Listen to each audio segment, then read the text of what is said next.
Hello, hello. A very good afternoon, good morning, good evening, good day to you. Welcome to another live stream with me, 320 Sim Pilot. Today we are back in the Fenix Simulations A320 200, as you can see proudly displayed there, in a fantastic livery that Paddy very kindly made for us in GSimF. This is our special livery for 70,000 subscribers, which we passed a little while back. We're just over 71 now. So thank you all for joining us and being a part of that number. It's an absolute privilege and a real treat to be able to say that that we have got 70,000 subscribers. So Paddy very kindly put this together about a month ago. It's available on flightsim.to. If you put !livery into the chat, you'll be able to get hold of it for yourself. We're going to take a look around it, and then we're going to get the airplane powered up, and we're going to take it for a beautiful flight from here in Zakynthos up to Split. So one holiday destination to another, or at least it seems to us, or me in the UK. But yeah, it's also a VATSIM event, so I thought we'd try and get involved in one of those today. So there are controllers online, hopefully for certainly not, I don't think in Zakynthos, but there will be a controller in Split. Looks like it's going to be the ILS onto 05, which is no problem, beautiful either way. And we've got Orbex scenery for both ends of the stream. So yeah, a nice traditional sort of flighter in Europe for us on a Sunday afternoon on the channel. So thank you all for joining. I hope you're all doing very, very well. Over on YouTube, I'm going to say hello to everyone there. So Landing Gear 001, good afternoon to you. Chickpoint as well. Chickpoint says, got movie night with the girlfriend tonight, so not able to join, but enjoy the flight. Thanks, Chickpoint. No problem at all. Thanks for stopping by to say hi. And yeah, enjoy your movie. Rabbit747, good to see you. Phil Norbeck, Lauren V, thanks for coming along and moderating. Indeed, the splash screen was more pink than usual. This is a livery that I originally designed. Paddy has put a bit of a spin on it, as we'll see as we go through it, and certainly sharpened it up a lot with the skills that Paddy has to make it really quite nice. I enjoy it a lot. J-Dog, I hope you're doing well. Dan, Crash Ed, good to see you. And Rivers, it's great to have you here. Lazarus as well. And yeah, Matteo, I hope you're doing well. Good to see you, Matteo. Thanks for coming along and moderating. Great to have you here. Phil Norbeck, good to see you as well. Great to see you join us today. Hazen Lee, great to have you here. Blendinator, Klaus, loads of people joining us. Andy H1302, thanks for coming along to moderate as well. I hope you're doing very well. Felix, I'm using the Thrustmaster TC8 again today. Captain Wazza, thanks for coming along and moderating. Great to have you here. Good, Streamlabs is awake, so you can grab that livery there as well, which hopefully works. Andy says, nipping in and out, got a roast dinner to sort. Oh, very jealous. Lovely. Well, we're always talking about food. And that sounds like a very good way to spend a Sunday. So over on Twitch, you've got Edward, good to see you. Mr. Banana, as always, great to have you here. Ainsley, good to see you here as well. We are on VATSIM today, Edward. Mr. Banana, thanks for joining us. We've got Cocktail Chen 389, thanks for joining us. Trevor as well. I do struggle with Twitch names. Flight Dispatch, I hope you're doing well. It does seem like a good turnout of VATSIM. Yeah, so there's a few controllers up the road. It's going to be good fun. James and me have been trying to solve the model matching with FS traffic, getting into a few difficulties with it. James says, no luck with model matching, unfortunately. Disappointed, really thought I had it. That's a shame. We'll keep working at it. There must be a way to do it. I suspect we're going to have to make a livery for Just Flight's model and then just add it in. How we can add in a new airline, though, remains to be seen.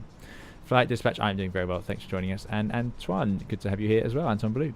Right.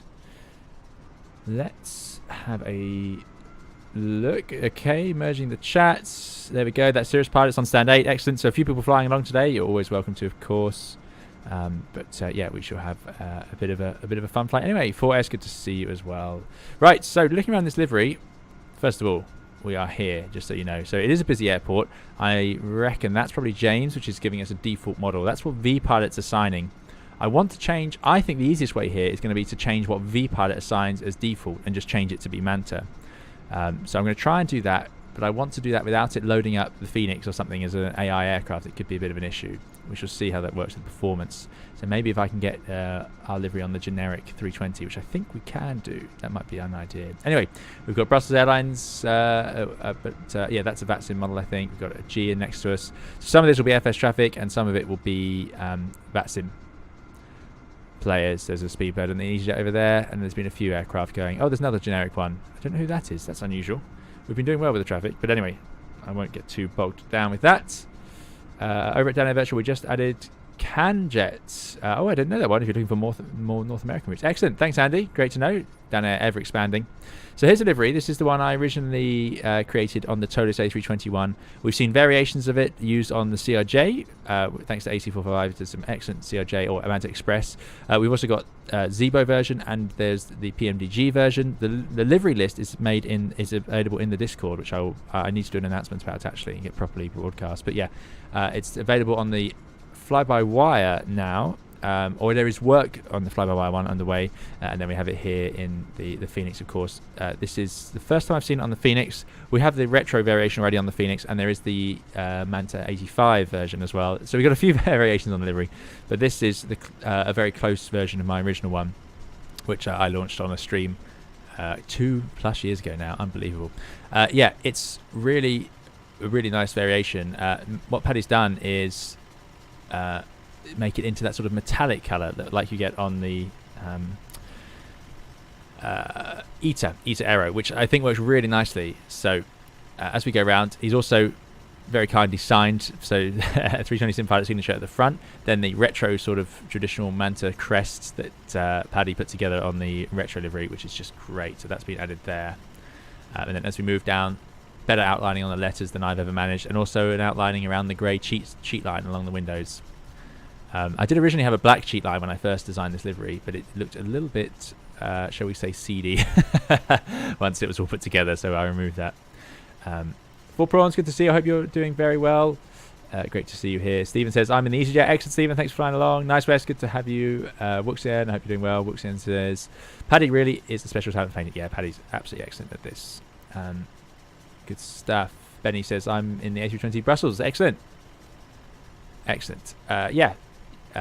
So as we move down, other changes. So we've got the traditional, this is our channel logo, so that's on both sides of the engines, which Paddy's done a great job at. That's harder to do than you'd ever think, because of course it reverses and all sorts.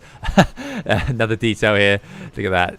There's lots of details on this livery, and I'm sure I'm going to miss some, but I've been looking around, so Paddy's managed to squeeze a little Manta in there. That's great, just brilliant. There's a few more I'll show you as we go. Wings, of course, pretty much similar, although I haven't looked in great detail. And then we have the pink static wicks, another great little detail. I don't know how Paddy manages to put this all together. Really good. Looks nice, just the ones on the tip, and then we got pink on the inside of the wingtip fence, these are called. The original sort of mini sharklets. But there we go. As we move down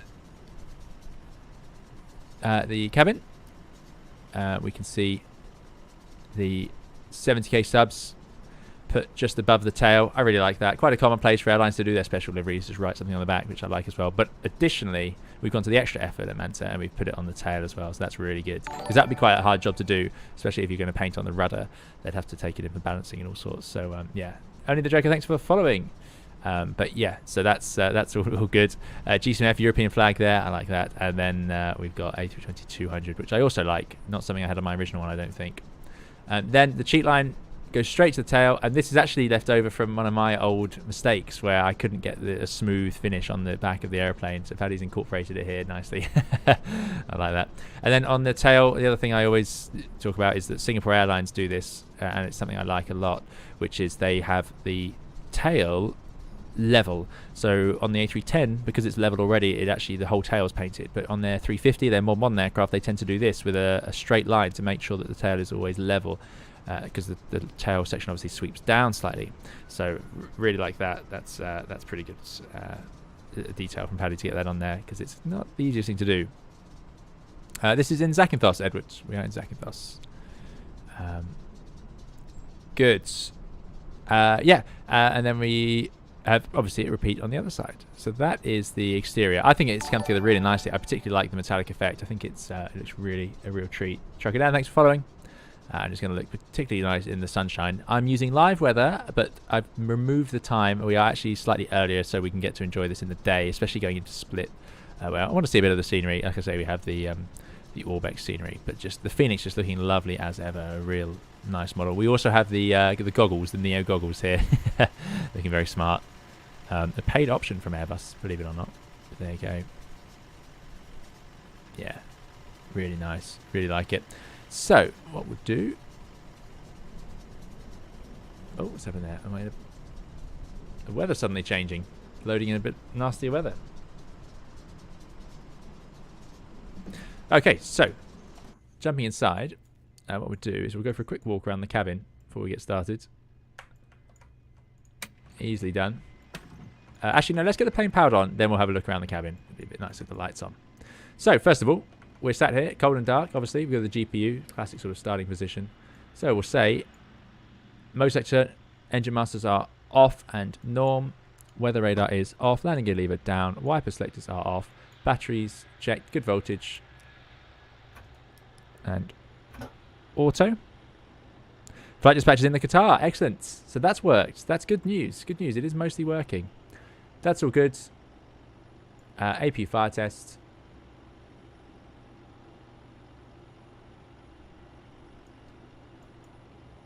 Ground power on. Did that the wrong way around there. Got to get the ground power on, then we can get the we're not going to get an AP fire test without the FWC properly. Although you can do that if you need to, because obviously there isn't always a ground power available. Flight dispatchers, all I see is a default NEO livery on your beautiful Manta Phoenix. Great picture. Yeah, Paddy did a great job. Unfortunately, yeah, this is a problem we've got because it's a custom livery, so.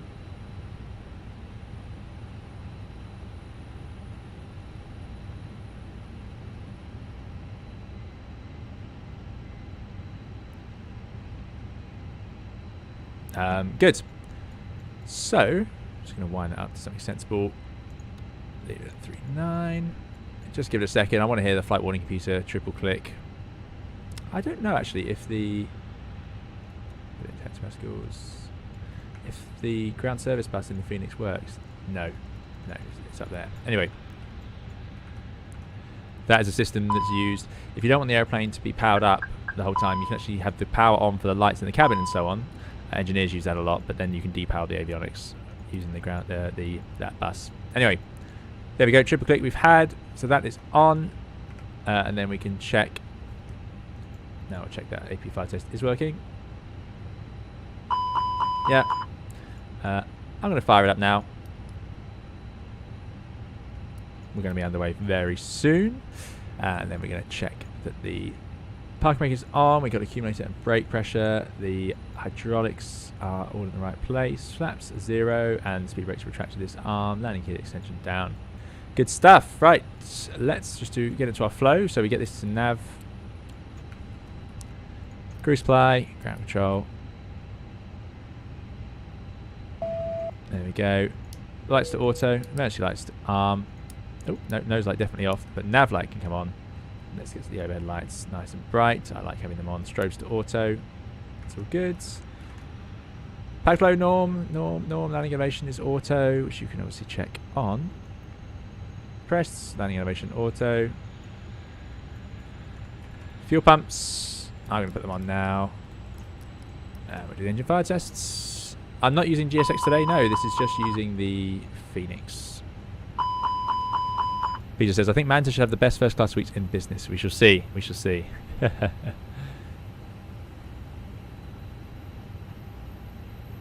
Top pilot's going to fly along as well, excellent, enjoy. Right, we'll get some lights on. Engine fire tests are done. We don't have to do much to this panel. I'll leave the cargo heat in the middle. All good. Moving along then.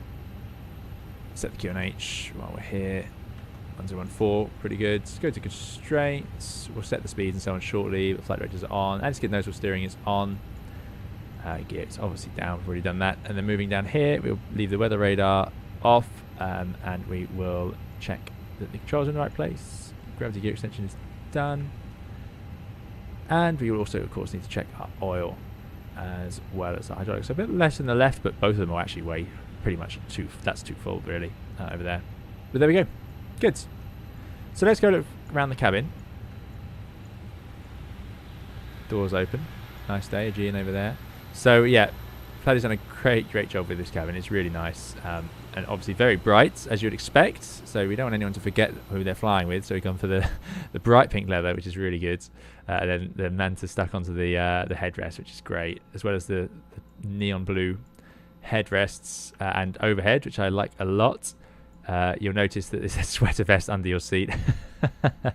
And then we have the first officer. That's the oldest picture I've got of her actually on this channel. That was from when I built the new computer. So there she is. Everyone gets to enjoy those little eyes looking up at you. So that's really great. And then he's changed the tray table to say not for real world use, just for extra context. For those of you who haven't been with the channel, well, I'm sure most of you have seen at least one of my videos, but I always say that at the start of the videos, which my channel was originally just videos.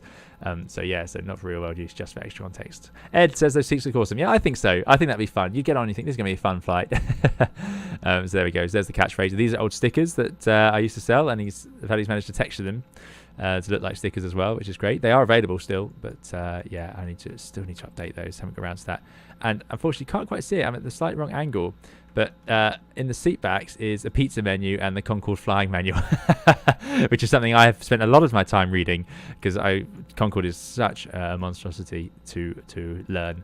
A beautiful aeroplane, of course, but yeah, it takes a lot of reading.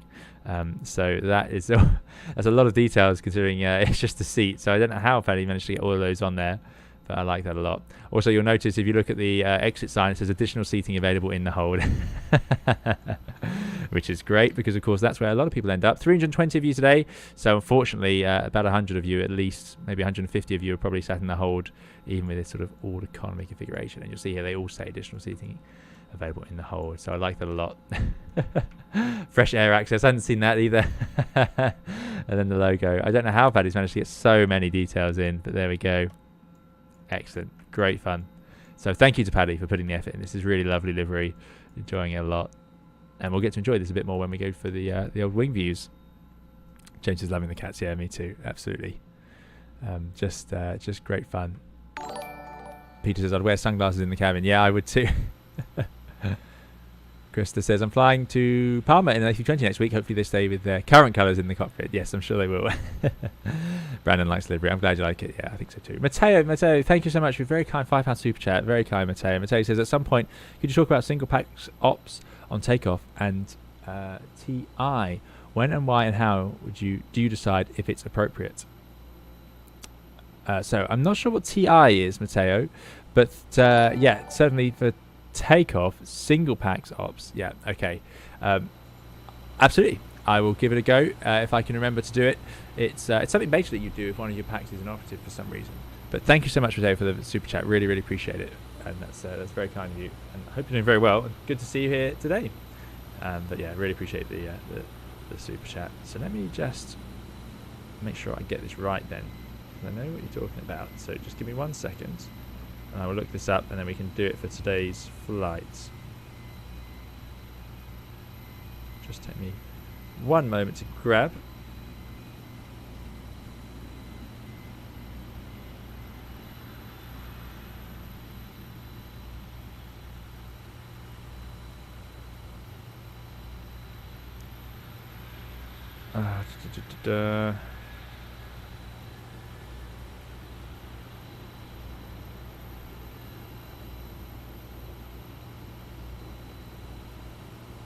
Okay, I'm going to have to look this up in a second, actually.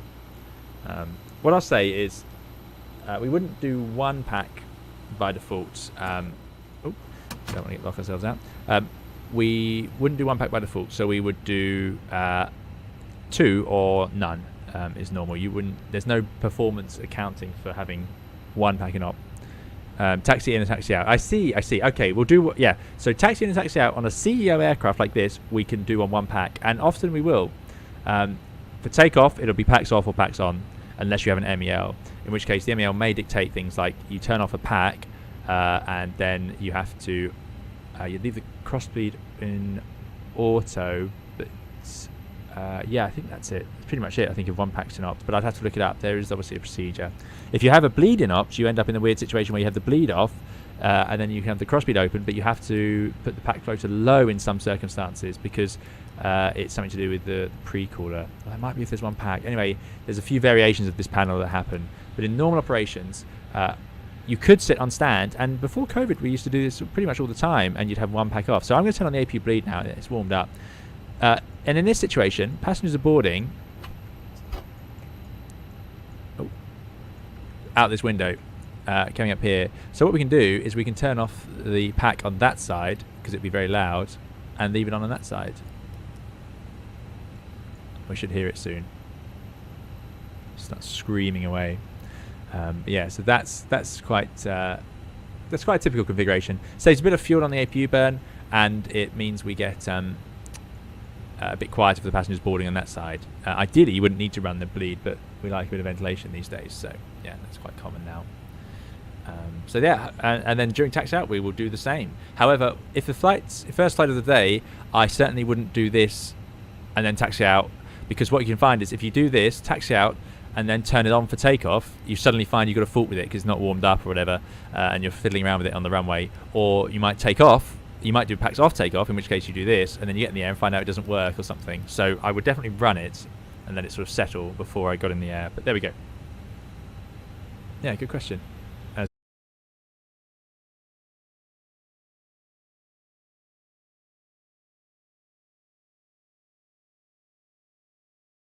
Myself, but if it, so I don't want to speak for sure. What that sounds like to me is if it's managing. So we have the option, for example, to put the pack flow to high. It effectively doesn't do anything, but some people might choose to do it if they think it's not keeping the temperature. So one pack being sufficient during the taxi in and taxi out would be a case of, is the cabin staying at a desired temperature? I would suggest yes, it will. I've never seen it be an issue unless you're like 40 degrees outside sitting in the sun at midday in Greece. But in winter, 20 degrees, 9 degrees, that's like absolutely no problem. And certainly for heating, you'd have no trouble either. I've said it before, the APU and the bleed system on the Airbus is incredibly powerful. So I've never had an issue so far with it. And I've rarely have had to use both packs. That you might do that if you wanted to get it cooled quicker. Or if you've got things like the doors open and it's very hot, that could do it as well. But yeah, so... yeah, so that's it. It's pretty good. No sounds.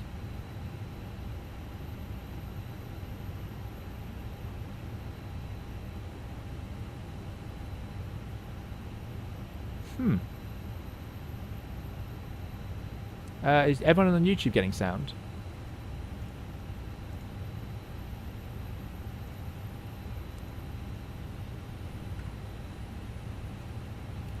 Let me know. Yeah, I can see there's no sound on Twitch. Is YouTube getting sound? Very odd. Never had this one before. Captain was just had an advert. Dear. I don't know what's going on with that. Getting sound on YouTube. Okay, yeah, YouTube's all good. YouTube's wanting me no data.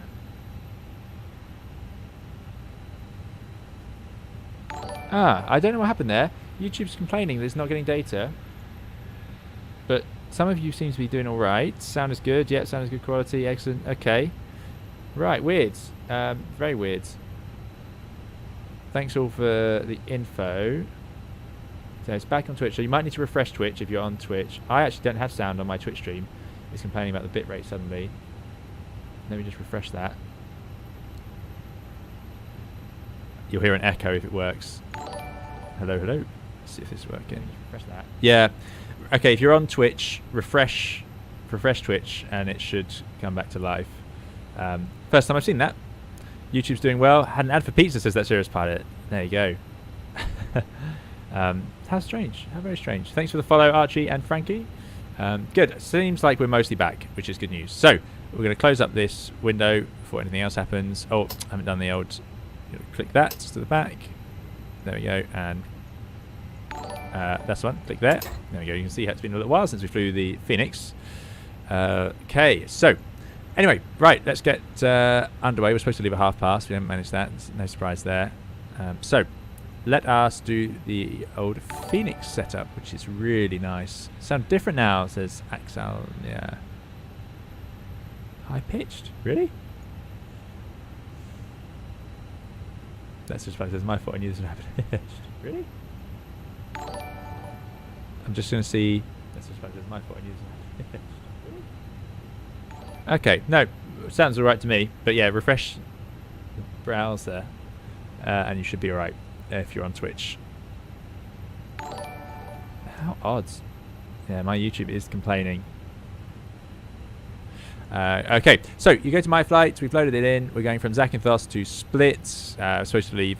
Now, it is obviously coming up to 17:30 Zulu, but of course, the simulator set to a slightly different time. Yeah, I've actually rewound time a bit, which is also giving us a bit of FS traffic, which is good, although I think we filled it up with our colleagues. Departing from Zakynthos, it's 020 so that puts us on runway 34. We're going to check this a lot from now on, as you obviously should. 8 degrees, so pretty chilly here. This is Greece in the winter after all. Greece doesn't get the sunshine all year, but still pleasant enough. And then it's going to be Cavalcade 2 degrees up in Split, so not quite holiday time of year. And there isn't ATIS available there. Alternative Lao, we're not going to go there. Thank you very much. Good. Ground services we have done, and I'm going to leave it as it is for now. So let's load up the mass and balance, which hopefully, if we give it a second,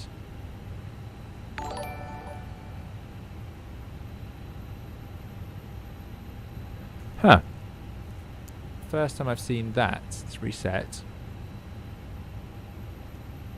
Let's load in the flight.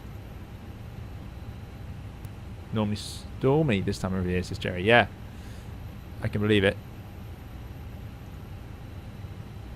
I wonder if we're not getting the load sheet because it hasn't. There we go, there's planned. So what we'll do is let's adjust the time to whatever the time is now. We're getting a lot of messages, so my messages are getting delayed. Sorry about that. Thank you for those follows and subscriptions. Really appreciate it. Alex van der Paz, good to see you. Hope you're doing well. Right. Yeah, so if you're on Twitch and having trouble, a refresh should help. I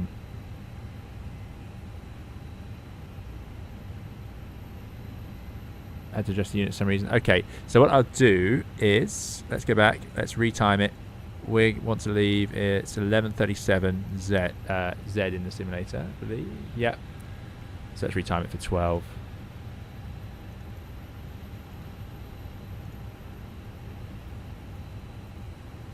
Okay, ground services is done, so mass and balance. I think it loaded anyway. Let's load that in. We'll do instant. So we know the Fenix is a little bit good with its fuel burn, so we'll go with 7.6 required, and that's what we'll take, which is what they've loaded, 7.6. Got a bit of an error there on the outer fuel temperature. Sounds like that door's closed up. We shall see if that clears. What a number. Hopefully we can just get rid of that screen. Clear that. Yeah, that's fine.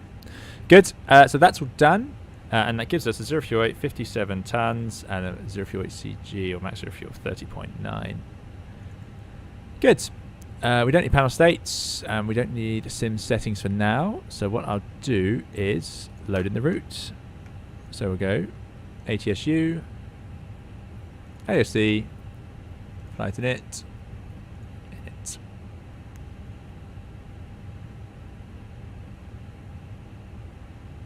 Flight dispatch gone for a sunrise departure. Very nice indeed.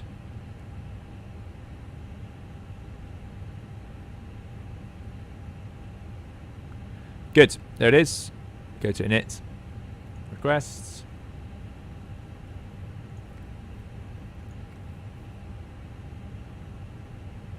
There we go. Zakynthos to Split.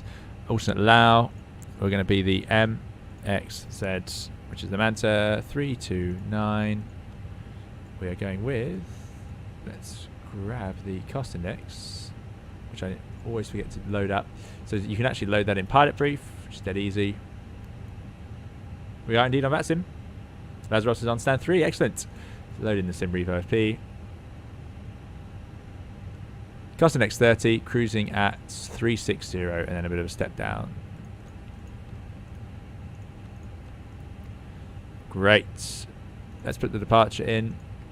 So we said that we're happy with the northerly runway of 34. Oh no, not the arrow. We want the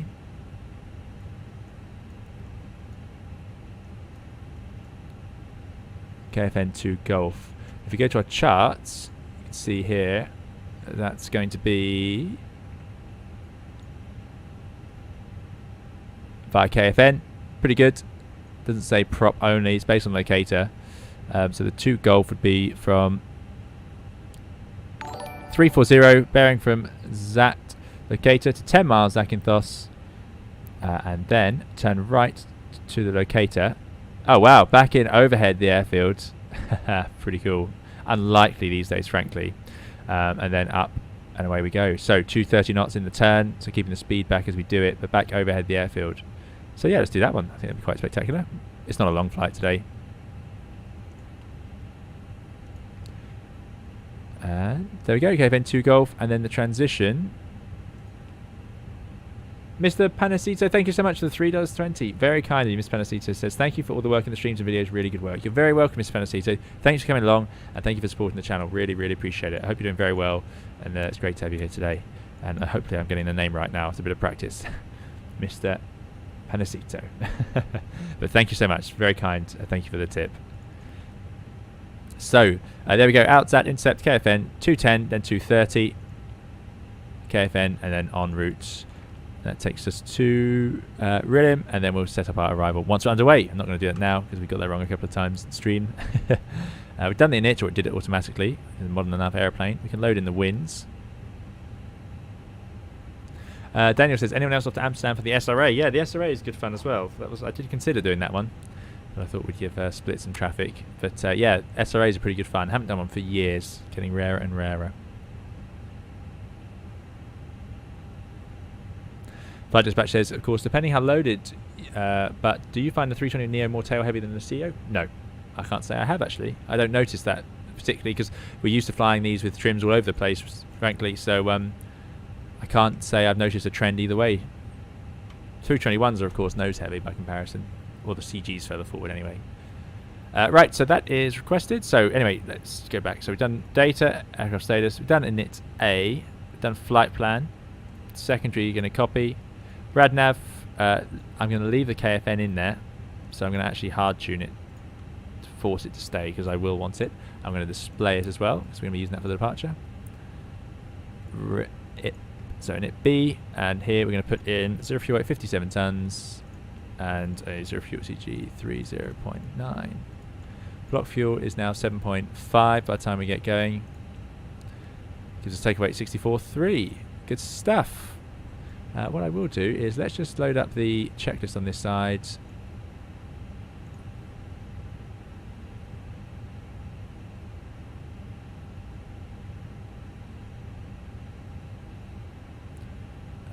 Documents, normal checklist, there it is.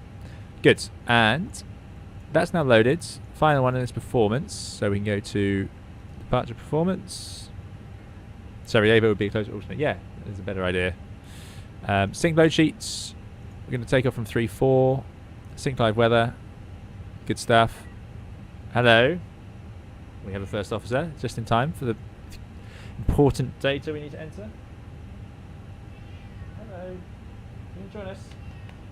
Come on. Come on. Out you can. Thank you. Good. And we've done calculate already. So runway 34, we got 7,300 feet, but yeah, 12 feet there, elevation, and its topple is 80.4 tons. So that's the takeoff performance limit. So yeah, basically unlimited. And we got 10 knot headwind on this departure. So no shift, flaps 1, flex 64. No shifts, flaps 1, flex 64. And then we've got speeds 33, 40, 40. 133. 140, 140, and then 214 matches 214, so that's sensible. Thrust reduction of 1,000 feet. Clean speed of 214, so we'll have to leave flap 1 out for that initial turn until we're round, and then we can clean up for the 230 and do that clean. So that is the plan there. I am so sorry, my chat is lagging today as well, so yeah, hopefully it works out roughly okay. But thanks for the follow, Hatrick and Eglock. So that is our flight plan done. And our performance done. So that's the box loaded, as it were. Let's just check through on here to make sure it's something sensible. There it is, out, round, overhead at 210, then 230 on the intercept. So it should be a spectacular departure, depending how we all space ourselves. Otherwise it could get quite exciting. Terrain radar works nicely on the Phoenix, very good. Good, so let's get rid of the ground power. Get the second pack on. We've got the passengers all on. Yeah, lots of cat emoji, yeah. She's always very noisy when she first arrives. Evening, Vea, good to see you. Alexander Paz says, wouldn't other weather be something that's taken into consideration to decide an alternate? Yeah, if there's some reason, or it's iced out or something like that, you certainly would consider it. So, let's get to our ground equipment. We don't need a GPU. Connect the tug, please. Close up the doors. Remove the stairs. Close the cargo holds. Oh, that's screaming APU. Wow, something my computer is not happy about right now. Interesting. I don't know why. I've never seen a frame rate like that. No problems in the flight deck, and also, funny enough, no problems on the stream, but there we go. Actually, I tell a lie, there is a problem with the stream. Let's see, I think it's going to improve as we get going. This is something to do with my model matching, I suspect. We have a lot of aeroplanes. I wonder if that's not helping. Curious though, I've seen it have more loaded. Let's close up that door as well. Good, so time to run our checklist. What's the checklist? Copy prep. Oh yeah, sorry, we should run the brief as well. So just going back to our charts. So we talked about how we're going to fly the departure, but what we need to see is our taxi out as well. So it's going to be a backtrack, Alpha 1, ground for 3-4, take it in a northerly direction. And then we're going to climb. No stop altitude on there, so I'm actually going to put 8,000 in because that's an above at Zakynthos. And I'm going to take off at 10 miles, note 1. Okay, then 2 golf only. And then we make our right turn back round to the overhead. And we talked about our flap configuration for doing that. Challenges here, it's a short taxi out, so we'll get everything done straight away once we get moving, so we don't have to do it on the runway. Get all our lights on as we're on the runway, backtracking, and once we're in the air, we'll leave flap 1 out, clean up overhead the Zakynthos on the way back outbound. So I'm going to put 8,000 feet in the window initially, and we'll leave the transponder as we don't have air traffic control here. And let me just check that that is still the case. And that is still the case. Let's put ourselves on 1228, which is what we should be on.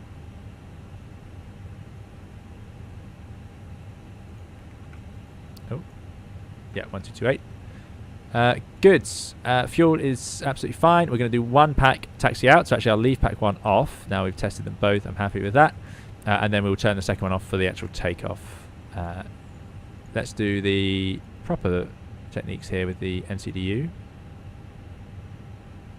So, oh, not that one. Receive messages.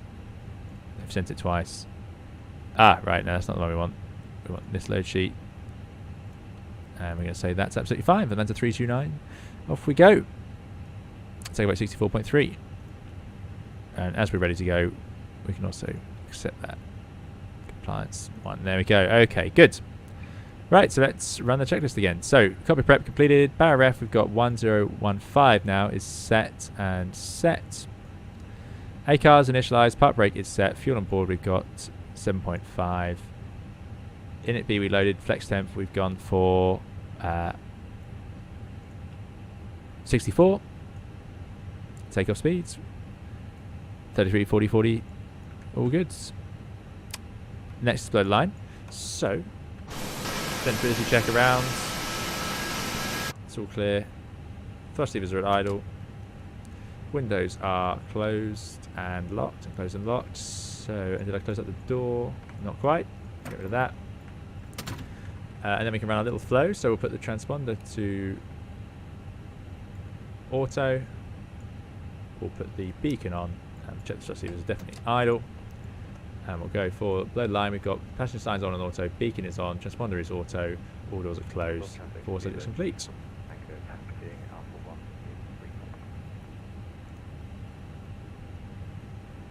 Let's see, can we fit out there? Is that going to work? Might have to let the Aegean go first, otherwise we're not going to. We'll let the Aegean go and then we'll go.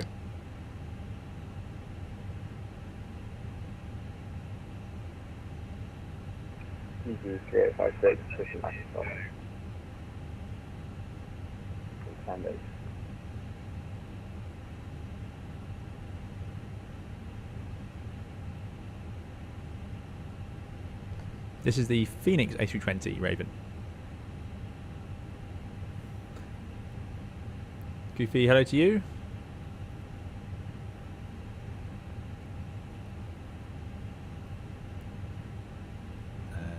How are we doing? This is quite normal. There you go. Yeah, this is very normal for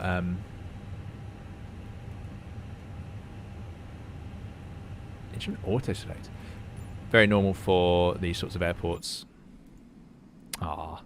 When you end up sitting here, if you're a passenger and you've been told we're going shortly, but then you end up sitting here like this, it's because they're just so congested. They're not very big, and they get a lot of traffic at the same time.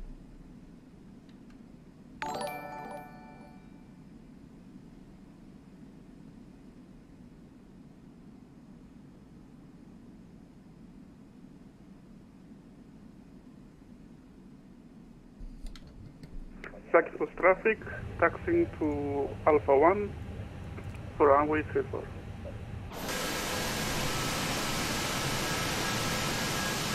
Zakynthos traffic, Manza 329, pushing back from stand 4 onto the main taxiway after the Aegean, facing south.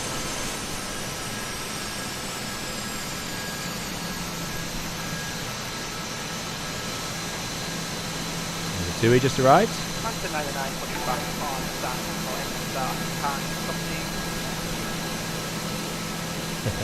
It's great fun here in company. Now, why are we going? I don't want to be pushing already. What's going on here? To close the window, you need to click there. Wow, look at the TUI racing around on the mud. Yeah, I think that's FS traffic there.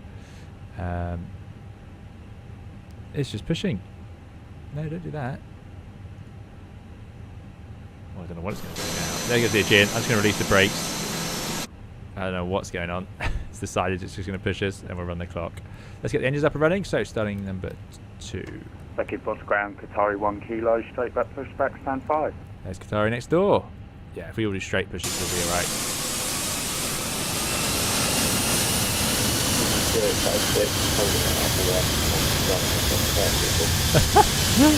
Wow, what's that TUI going to do? Don't know why it wasn't happy parking there.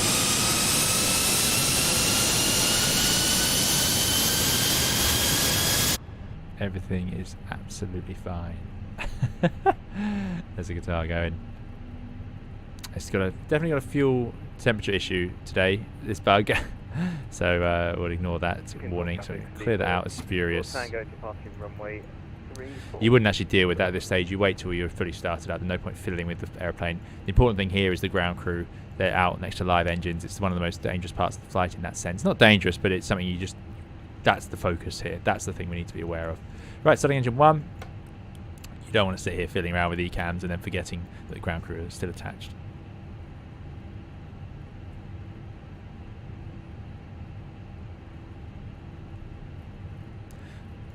Yeah, I should probably stop pushing back, but I don't actually understand why it's pushing me back. I do shift P. We can let the TUI go in front of us. It's worked out nicely.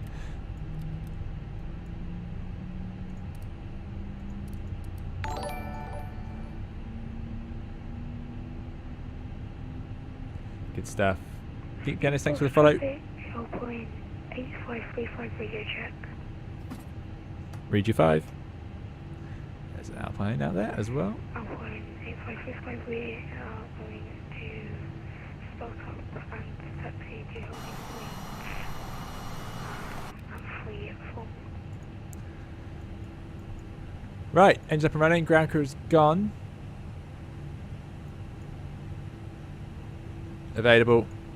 Back to norm. Bleed off. APU off. 5, 6, lining up on runway 3. Get rid of that fuel message. On the ground spoilers. Centre the rudder trim. Flaps, we agreed are going to 1.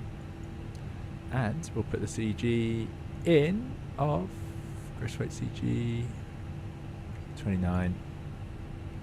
As ever. Better loaded than we normally end up with, because I just use the standard sim brief, which tends to do that. Zakynthos traffic, holding Good. runway 34 with Jan 495. Let's run the after start checklists. We've got ground equipment removed, anti-ice not required, flaps config 1, APU off, yellow pump off, trims set 29 and 0, cabin doors armed, ecam status checked, so we can check the doors on here. White slide means they're armed. Ecam status is still there. That'll be the pack that we've left off. Good. Zakynthos traffic, Manta 329, taxiing runway 34. Zakynthos traffic, Qatari 1 kilo, taxiing runway 34. There we go, we'll follow the Qatar. So, taxi, turn off. Sometimes air traffic will clear you, they'll give you a clearance, and then you just have to give way to the aircraft that's in the way. While we wait, let's do flight controls. So, full up, full down, neutral, full left, full right, neutral, full left, full right, neutral, good. I'm not going to do weather radar while we point at the terminal, but I will do traffic TCAS to TARA, do auto brake to max, and we'll wait a bit for the cabin. Good, brakes released, let's go.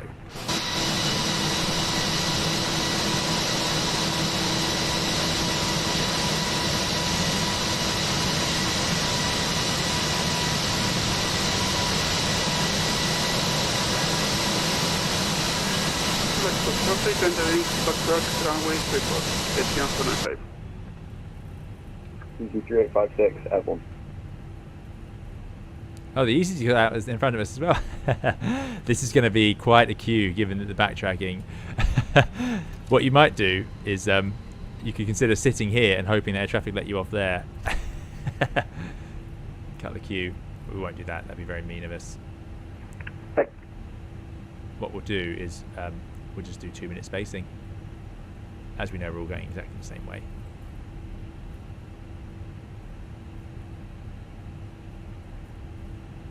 Don't want to get too close. Right, brake set. X-ray runway, Cameron's ready. Romeo Kilo, taxi runway 34 at Zakynthos. Takeoff config. Perf. And of course, we need to do... it doesn't work because I'm microphone. We're going to do the ability winch to auto. I'll leave the weather radar. Actually, no, we're going to put that on, and we'll leave that on that side. But yeah, I'm not sure how it's working at the moment, or what works about it. 5 degrees up. Put it to calibrator for now. There we go. Ground clutter auto.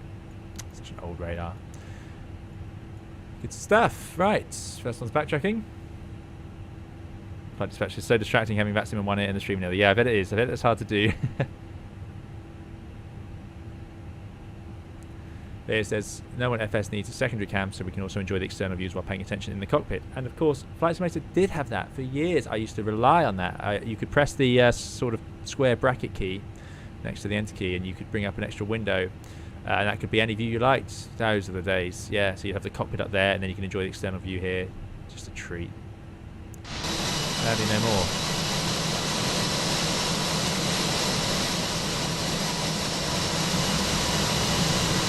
Could have done single engine taxi.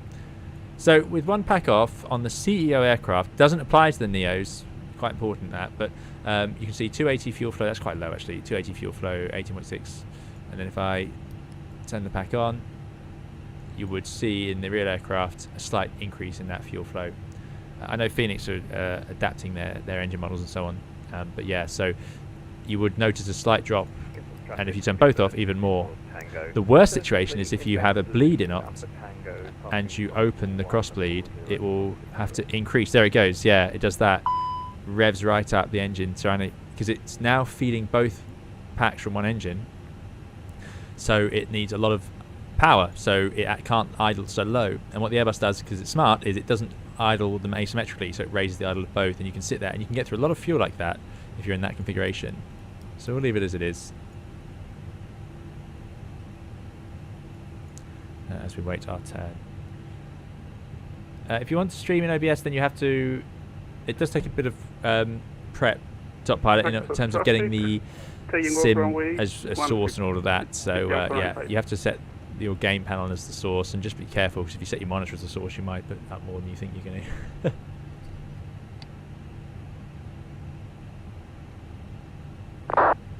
Richard Ashley says there are a couple of other utilities that will stop traffic running through other planes. Yeah. I don't know if that's going to work with FS traffic. Generally, FS traffic is good. It won't run through you on the taxiways, but maybe it does in this case. Top pilot's in front of us. There you go.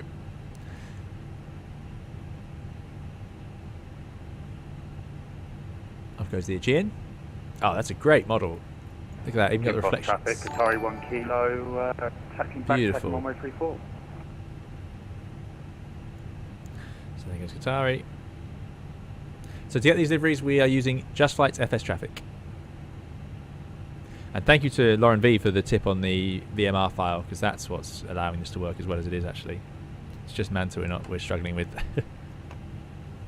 So moving up in the queue now. Always satisfying. Might do a little PA to the passengers, especially in a busy airport. They might expect this, or a big airport, but this is a small one, so you might do a little reassuring PA just to say we're not broken down, we are just waiting our turn. Do our little brake check, which we didn't get a chance to yet. All good. Zakynthos traffic, Seabird 224 Tango, overhead Zulu Alpha Kilo, climbing flight level 380. Awesome. There's the Speedbirds.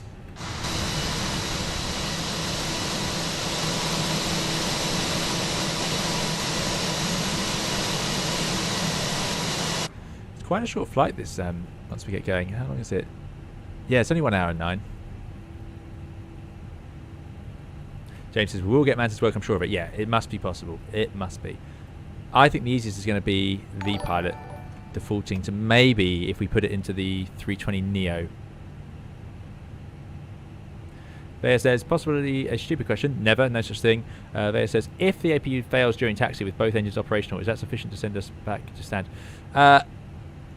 Depends. So if it's, you know, we don't taxi, if the engines are on, we don't taxi with the APU. If you're doing one engine taxi out and it fails, then you're going to have to take it very carefully, because you're going to need to figure out how to start the other engine through a crossbleed. So you'd have to stop the taxi and go and find somewhere and do that carefully. And in that case, you losing the APU suddenly, especially on certain destinations, you might not want to arrive there without an APU if they're not ready for you, i.e. they don't have the ground equipment to do it. So it would depend on the MEL. You can, of course, dispatch without the APU. You don't need an APU to fly the aircraft safely. So in days gone by in Europe, we used to sort of, you might say that once the aircraft's moved on its own power, it counts as a flight. So that tends to be how things are logged.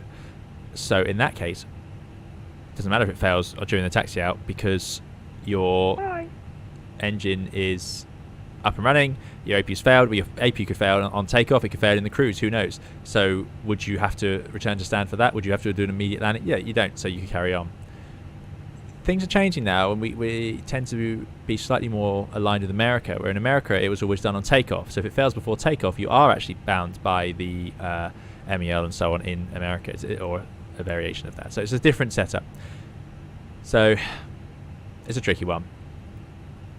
You also want to know why it's failed. Chances are it's something minor. It's unusual for the APU to auto shut down once it's running happily. It tends to be it won't start, so it would be rare.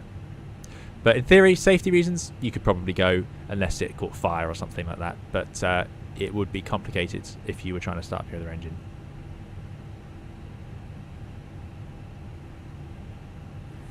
Elm says, what's the purpose of the GCS switch, ground clutter suppression? It's just because if you point the radar at the ground, it's going to flood the screen with green and red returns. There goes top Swiss.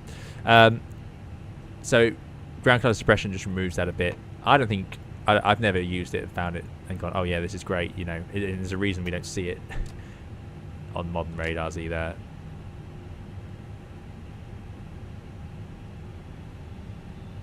.64.4, not that heavy, but she's taking a bit of oomph to get going. Hello. Pol9, thank you so much. Pol9, good to see you. Pol9 says, it's very kind super chat, 11.99. Really appreciate it, Pol9. Thanks for joining us, and as ever, supporting the channel as much as you do. It's very generous of you. Good luck with the little, what do they call it? Hello? The FO is very appreciative. Let me see, what do they see what Streamlabs has referred to it as?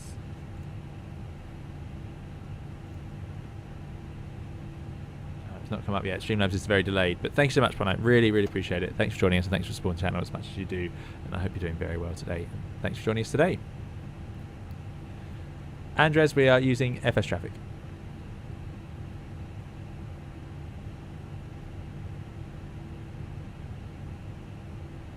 To get the different liveries today. The FO has arrived just in time to be in the way for the takeoff. No, I can't say that. You're never in the way. But she's going to leave because I'm going to have to use my feet, and she's now asleep on my legs. Ah, there's some traffic. So that is probably FS traffic. So what you can do is you can listen to the ATC, and you can actually hear them command things like a go around. It's quite cool. I think it would have recognised me there and gone around, because I've had that before, but I don't think it recognises other VATSIM traffic. I think that's what we're seeing here.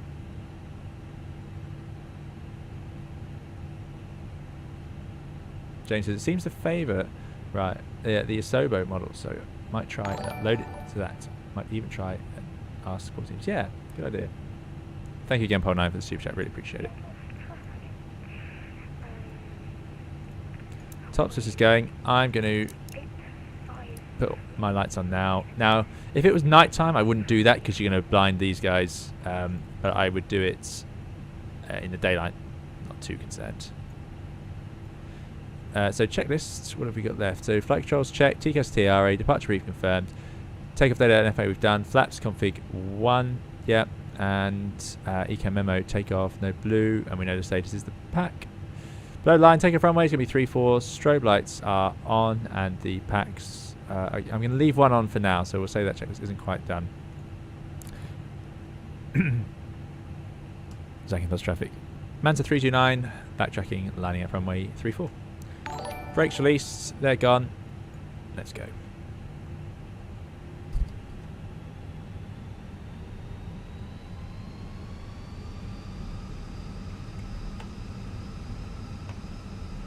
Nope, bit much on the thrust there. Good on the approach. Certainly hope your FO checks that. Gotta be careful at these smaller airports that you don't use that jet blast in the wrong way, because of course you're quite close to the airport as you're throttling up like that, trying to get the airplane moving. So that's a bit high, really, for this proximity.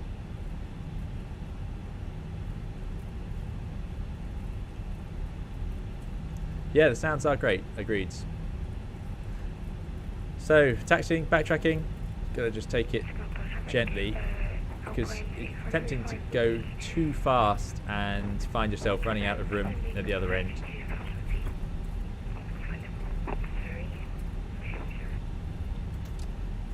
So 320 COs will naturally accelerate once they're underway.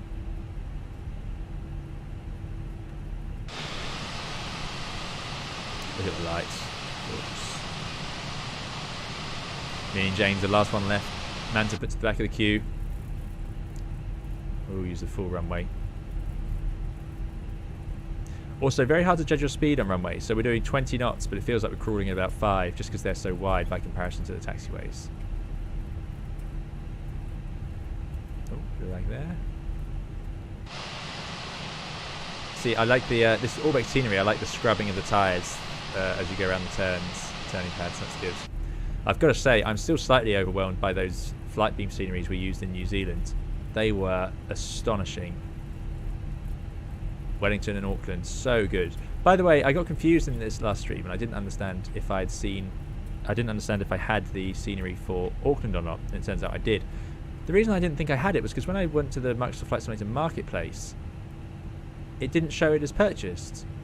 But now I found out that it doesn't show Wellington as purchased, even though we definitely do have it. So I don't know how many times it will let you buy it, even if you've already got it, which could get a bit embarrassing for me if I'm not careful, because clearly I didn't remember I bought it. But yeah, it doesn't seem to show you, which is a bit of a strange system. Right, it's a bit fast for that turn. Yeah, you really want to be under 5. It's not quite a 180 on the runway because you've got the turning pad, so it's a little bit wider.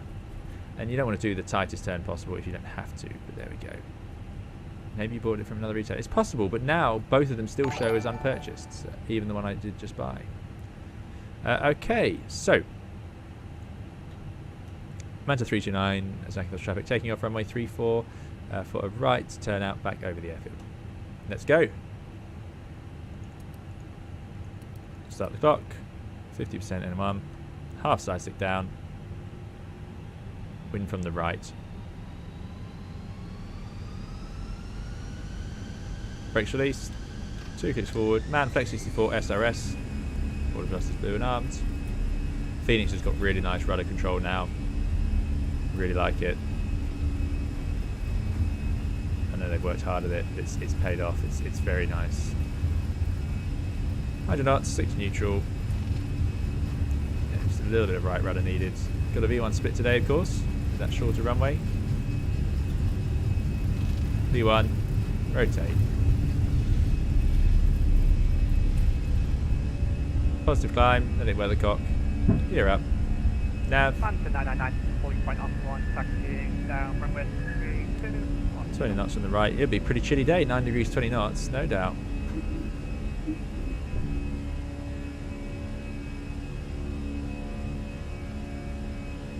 We'll have to come back here in summer. Mans obviously get the slots at the wrong time of year.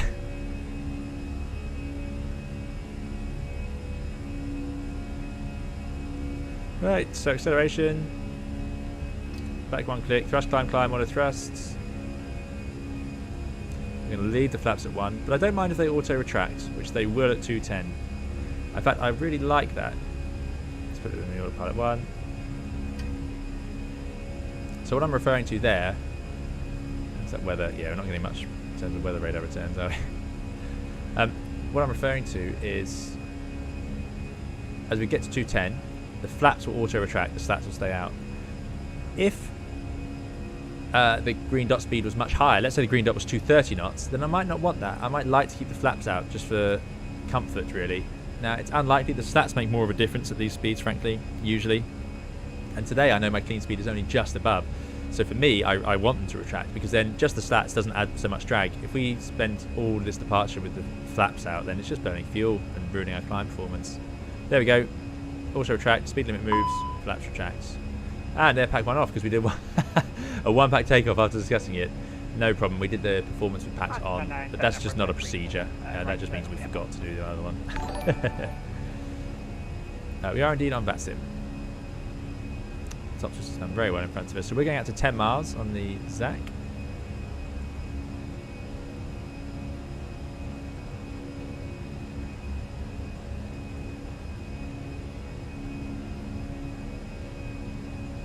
Oh, so sorry. So we should have the ZAK tuned right now. ZAK. Put that on the right. That's more what you'd have done. Then have both VORs showing. Now we can see there we're at 7.2 miles, so we know when our first turn should come. It's not a setting, the flaps will also retract as per the Airbus design. Entering some humidity, 0 degrees, engine anti-ice on.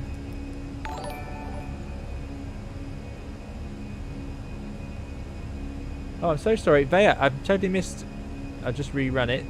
Missed your very kind tip. Vea has kindly tipped $10.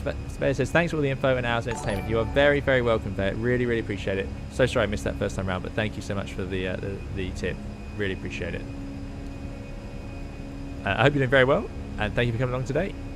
8,000 is an altitude. Transition is 8,000, so that's our last altitude. So we'll level off there. 7,000 to go. Now making our right turn, hence the 210 as we pass through 10 miles Zak, which has done.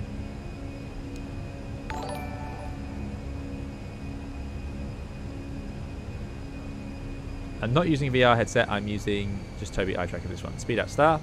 But thank you again, Bear. Really appreciate the $10 tip. Very kind of you.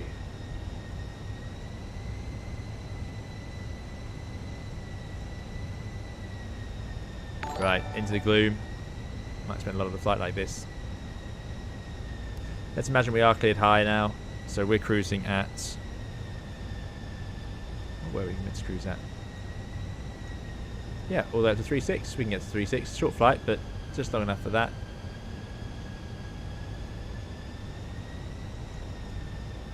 And we can set standards. So that's just come open climb. We've got 36,000 feet in blue. Or 360. And away we go. Engines are no longer at climb thrust. Sorry, takeoff thrust. So we'll keep the climb going. Zakynthos traffic, Manta 329, Inbound to the Zak VOR, climbing flight 360, passing flight 190. Gloomy day. There we go. Just breaking out the clouds. Oh, great, isn't it? Sim is so good.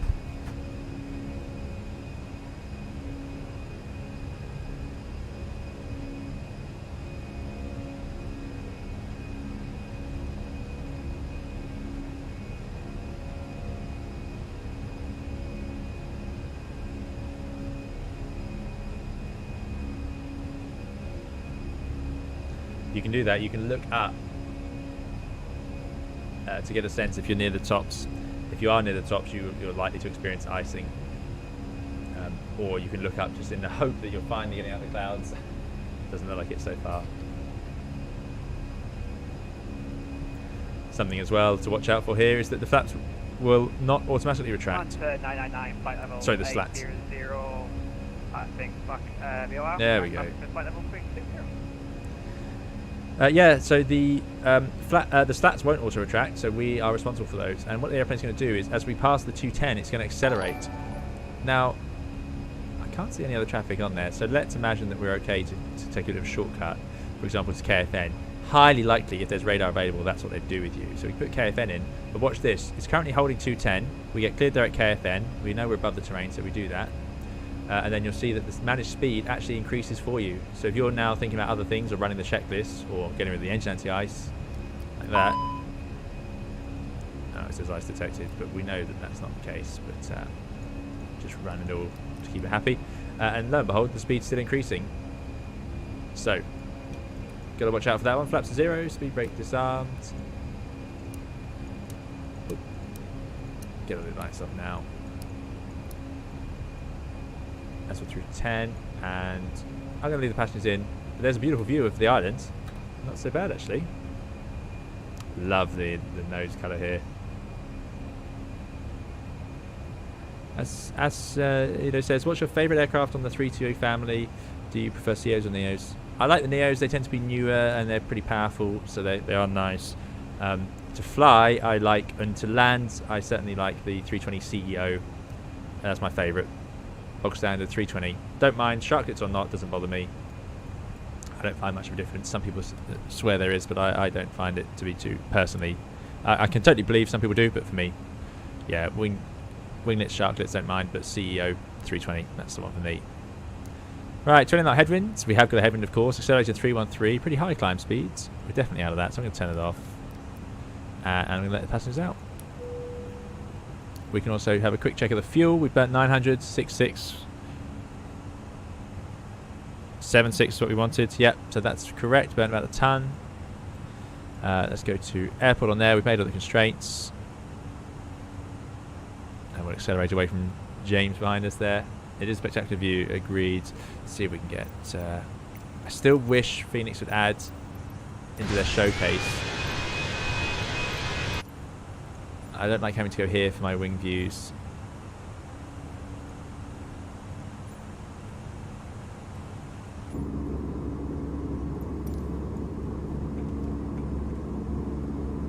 And where we go. Because now I lose it when I go back. We have to sort of reset it every time. Richard Dudley says, alternative head trackers are Track IR and Monkey King. I get claustrophobic if I try using a single screen with no head tracking now. Yeah. I do like head tracking. Manson 999, flight level 150, also going to do a direct to KFN, but will maintain the brake. Excellent, thanks James. James, looking out for us. Always good. We're getting great performance now. Climbing into that headwind gives us nice climb rate. You can see, if you see the speed doing this, it's what the real aircraft does. It suggests you're climbing into a wind. Sometimes, remember, as you climb, the winds get stronger. So if you've got a headwind, it's not always the case, but it's often the case that it would increase, which is what it does now. So you start seeing really high climb rates. This can happen even in the higher levels. Let's say you're at 35,000 feet and you're climbing up to 38. And you get this situation where you suddenly see the speed increasing. What you've got to watch out for is if the airplane keeps raising the nose, eventually that wind is going to stop increasing and the nose will be too high. And the Airbus is very sluggish to lower the nose, and you can actually start getting low speed incidents. So in that case, you need to push the vertical speed to 0. and that's the quickest way to get the nose down, and then reset it and recheck that your out blue is armed again. Yeah, so many little things. It's just another reason that this aircraft can't fly itself just yet all the way. It does need monitoring. Ecorgi says, those winglets are small compared to the Neos and always look a bit silly to me. Well, these winglets are big for when this aircraft came out. Nobody else had them, really. Well, they did on longer haul aircraft, but it wasn't the normal sight on this sort of category. Love flying over Greece. Always great. Look at that. Ah, look at this sim.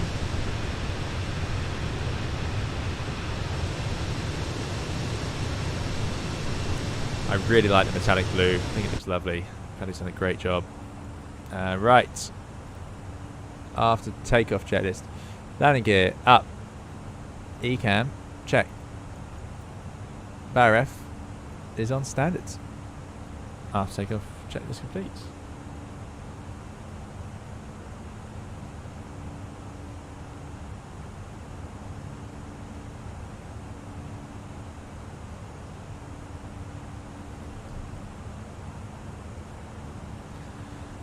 So this is Kefalonia, I suppose, then. KFN.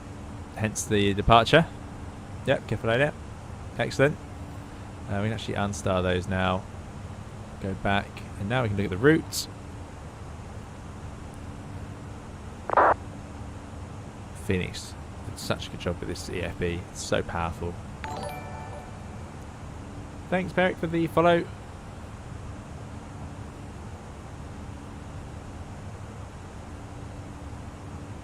This is our classic stomping ground for this channel. I love it.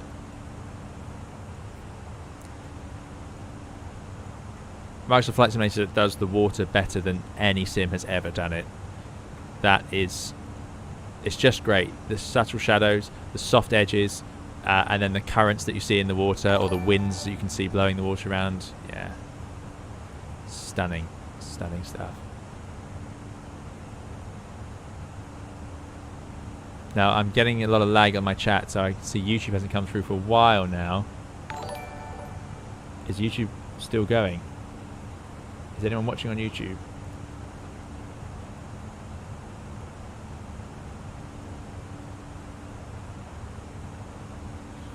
So sorry, yeah, YouTube hasn't come through at all. I don't know what's happened there. Alex van der Paz says, have you considered setting up membership? I have. I keep forgetting to think of, I need to think of something to give out. Also, we didn't stream as often as we are right now, so I didn't want to have people subscribe and then I'm not really putting out as much content, if that makes sense. So I felt I'd feel guilty if I did that. But it's certainly an option. We've talked about the podcast, and that's still that's at the front of my mind right now as to what I'm going to do or how I'm going to do that. So to be decided if that could be maybe a membership perk, something like that. I don't know. I don't tend to put things behind any paywalls. It's not really my style so far. And I've seen projects sort of fizzle out after they do that if they say, oh, it's only for people to pay, and then obviously not everyone does, and the numbers are lower and the engagement's lower, and then it stops being as fun, and I don't want it to become not fun.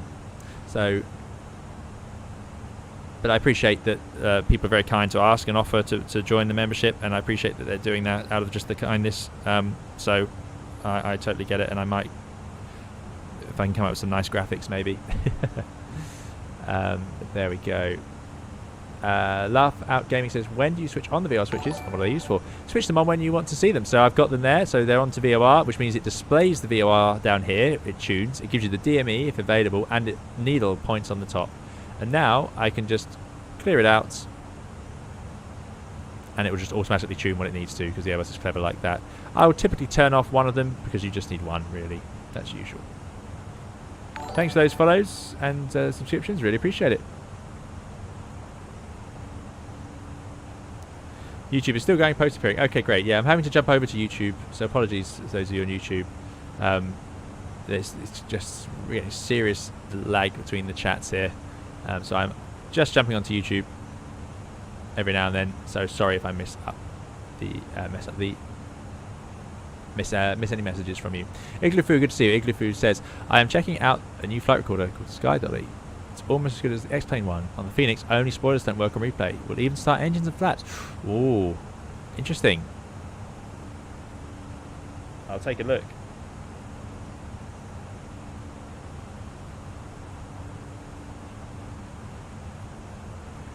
Wide one says, can't you use Control-Alt-Number to set the view as it is an interior view and then use key? That would be the way to do it. Yeah. Okay, that's a good idea, Wide Rumble. Control-Alt-Number. Let's try that. And then it'll be a hotkey. Ah. So can I save that?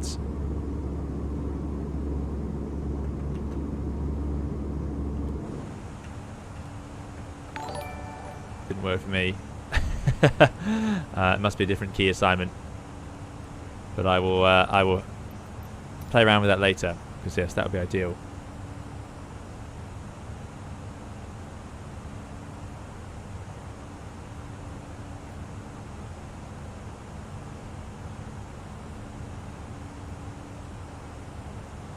Birdman says, hi Captain, in raw mode with AP and FD off, do the yaw dampers still keep the bus on track?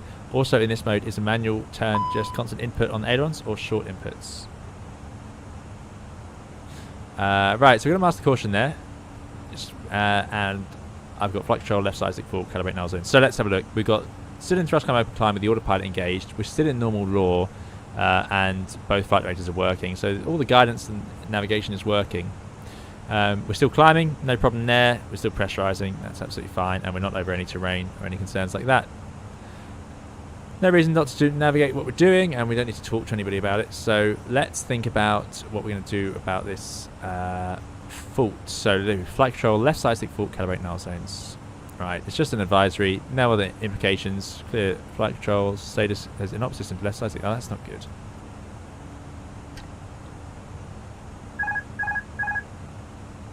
Okay, it is still working. Very interesting that it did that. There we go, back to normal. It seemed to get the idea that we were pitching up. Autopilot 1. Touch climb, climb nav. Autopilot 1. Status is clear, so that's the end of that. And we've re-engaged the modes as we want them. So as we were saying, the yaw damper stays engaged on the Airbus. As you take out the autopilot, it will calibrate the turn for you, and it will add the elevator as required. So all you need to do is just bank the aircraft, literally just bank, and it will stay level as it does it. It's amazing. It's so easy. It's great.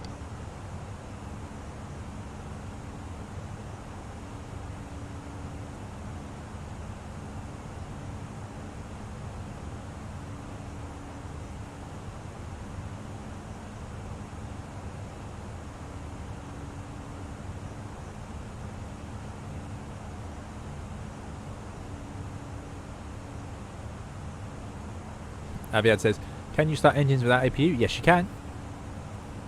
But you need a ground air unit. Which is going back a long way, because that was the chat we talked about much earlier. So sorry I've missed all the questions there on YouTube. Yeah, frustrating.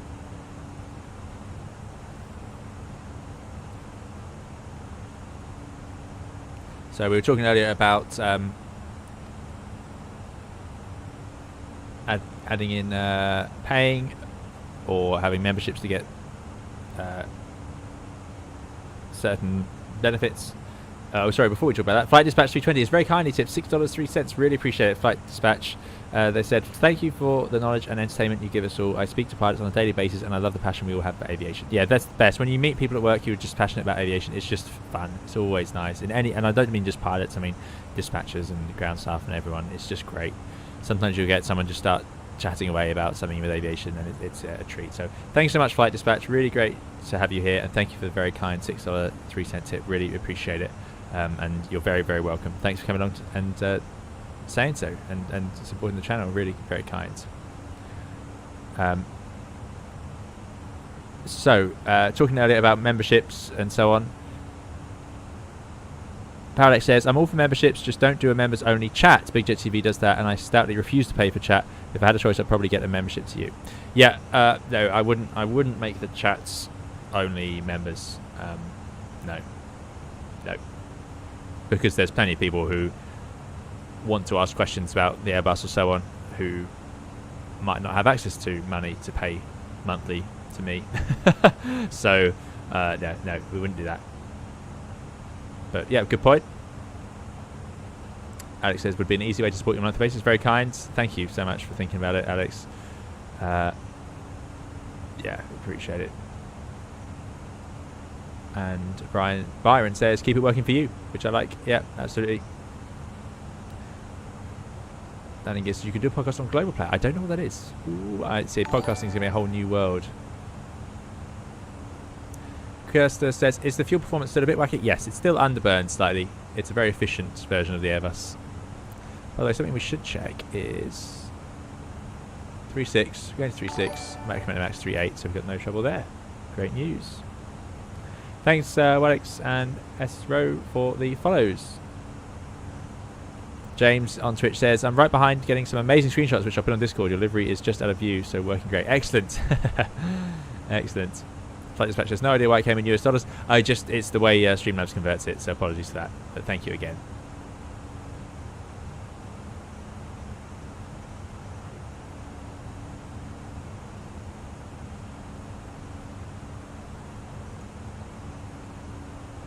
Trade table deployed, of course. Why are we sitting here without it?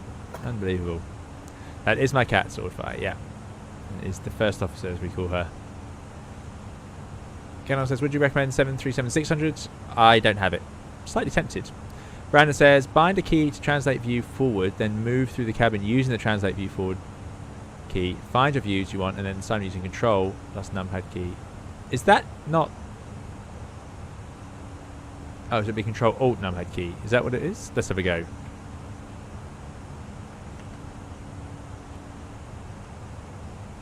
No.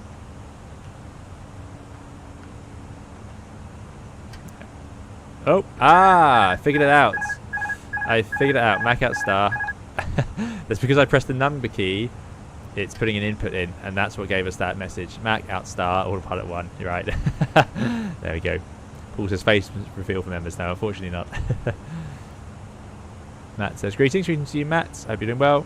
Critical hello to you. Paddy, good to see you. Paddy says hello. Glad you're enjoying the delivery. Wish I'd had the chance to update the stickers to reflect that it's now 71.1 subscriptions. Paddy, we had great fun with it at the start of the stream. We went through the whole cabin. We found as many of the Easter eggs as we could, of which there's plenty. So thank you so much for those. They're a real treat. It was great fun out cruise, and we absolutely loved it. And it looks so pretty. Really like this colour scheme and the metal blue. Yeah, so great to see you, Paddy, and thank you so much for your hard work on this delivery. It's a real treat. We really enjoyed it. Ebos says, if it was bring your pet to work day, I bet the FO would be on the tray. Yeah, she could sit here.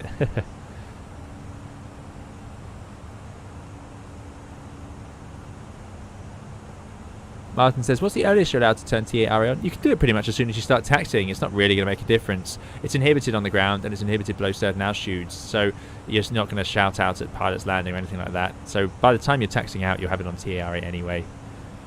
So yeah. Ali says, have you ever thought about downloading the dirty windshield mod? No. The windshields don't tend to be too dirty on these aircrafts.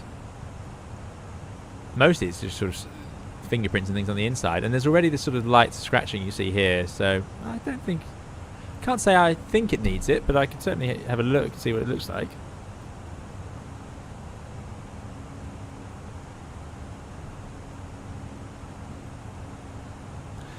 David says, is there a way to calculate the track miles to a waypoint using progress? It seems to be as the crow flies. Yes, progress will be as the crow flies.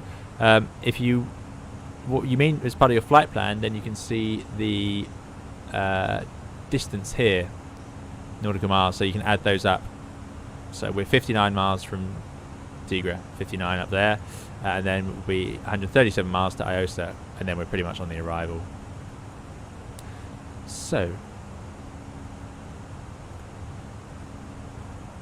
let me... Yep, still not getting any YouTube chat in my stream, which is a bit disappointing. Dougal, thanks so much, Dougal, for the $24 tip. Dougal, far too kind. Dougal's very kindly said, can't do it on Twitch, so dropping here. Many thanks for all the amazing info we get from you. Always love what you do. Dougal, thank you so much. Thank you for the very, very kind tip. $24 tip, really appreciate it. And Dougal, thank you for your support over the years, because Dougal got in touch with me right at the start, back when Simwings was a project, and was very supportive, and has always been supportive, and has been a part of the channel right from the beginning, along with many of you. So yeah, thank you so much, Dougal. Really, really appreciate the tip, and thank you for supporting the channel as much as you do with your time and effort. And yeah, right at the start, I had a chat with Dougal, and it was yeah, really, really, really enjoyed it.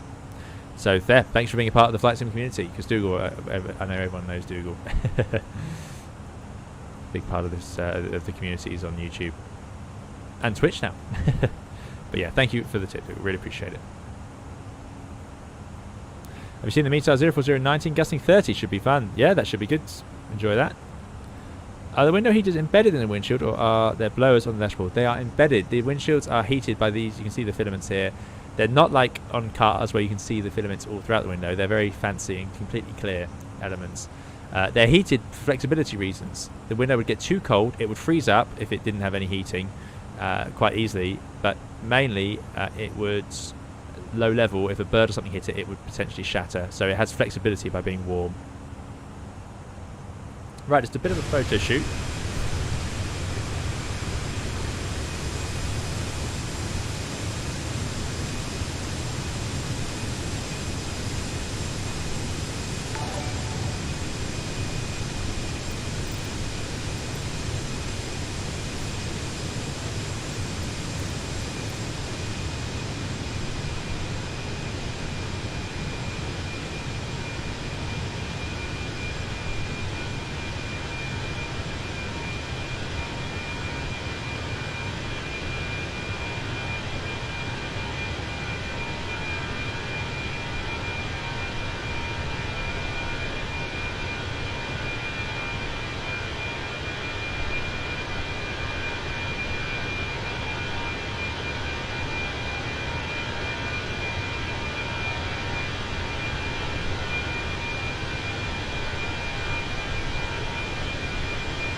Excellent, love delivery. Thanks so much again, Paddy, for that. And thank you, Dougal, again for that tip. Really, really, very kind. Right, so I don't fly to the US, Highlight King, sadly. Landing gear says, would the friction from the air heat the window shield by itself? No. So you can see how much the friction's heating up. It's minus 56 outside. The total air temperature, that's the temperature at the front of the airplane because of the compression, is minus 30. So it's still very cold. They would be slightly warmer than ambient, but still. Also, they don't get quite as much friction because they're not directly in the airflow. The air sort of bounces over them a little bit, but yeah. Traffic. Right, so there's a TCAS. I have control. This is probably going to turn into an actual TCAS. It says reduce range. There we go. Autopilot off. Flight directors off. Oh, it was flying it itself. Should have left it alone. Look at that. Oh, let's leave it to it. Mac TCAS heading. Look at that. Very good. Phoenix is very good. Fly-by-wire also does this, by the way. First two aircraft I've seen that do it. Clear of conflict. Now it's going to try and return, and it'll probably give itself another TCAS. That Cirrus pilot says, looks at the traffic at parking at LDS speed. Not sure there's enough space. We shall see. So now it goes into VS minus 1,000, out blue, 360, and there's the TCAS blue. But it has gone behind us. So that's now cleared. Right, I'm going to go for a very quick break, and then we'll be back for setting up the approach. So yeah, speak to you all very shortly.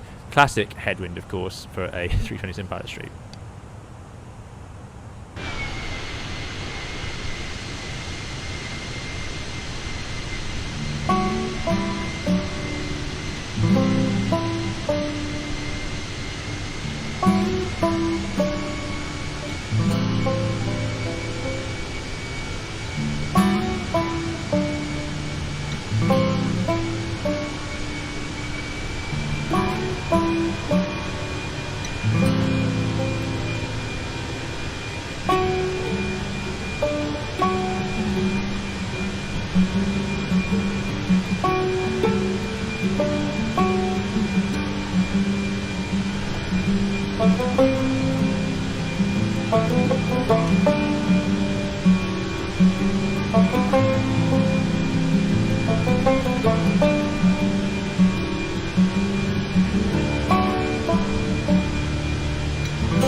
right, there we go. Ah, perfect. Yes, so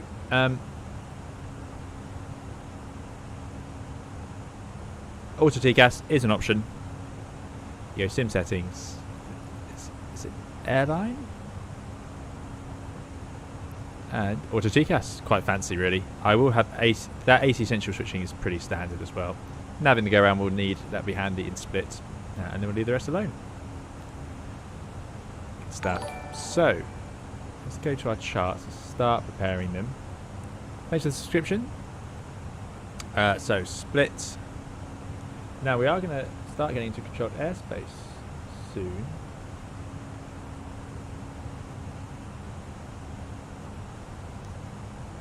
I'm going to write down the ATIS now. In fact, we can get it on here, but I've taken through. So, wind 040, 19 gusting 30. Temperature 2, QNH 103, so that's seriously cold. Runway 05, no surprise there. That would be really quite rough in the split, and we'll see why as we get lower. That's Zulu. Onto 05. Aircraft must be fully prepared for backtrack. And there's split radar. That's information Foxtrot. Good. So, let's just take a look at our brief. Michael, thanks so much for the $5 tip. Really appreciate it, Michael. Michael says, can you do a video covering secondary flight plans and diversions? So, you're not the only one. I've had a few requests for diversions and what to do. So, yes, that is on the list. I know it's been on the list for a while. I've sort of got into a streaming pattern at the moment, which I've been really enjoying. But I will. It is on the list, yeah, to do that. Secondary flight plans are quite straightforward.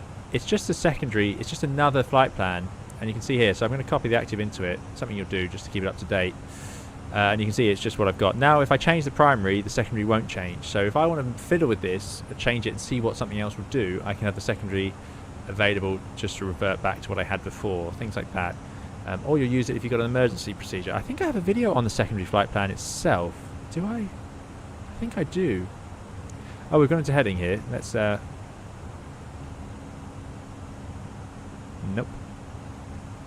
Yes. Carry on. Out cruise nav. There we go. Yeah. But yeah, it can be useful in a diversion if you're anticipating a diversion as well. Although you can also put a diversion into the primary. But anyway, thank you so much, Michael. Really appreciate the tip. Thanks for supporting the channel. Really appreciate it.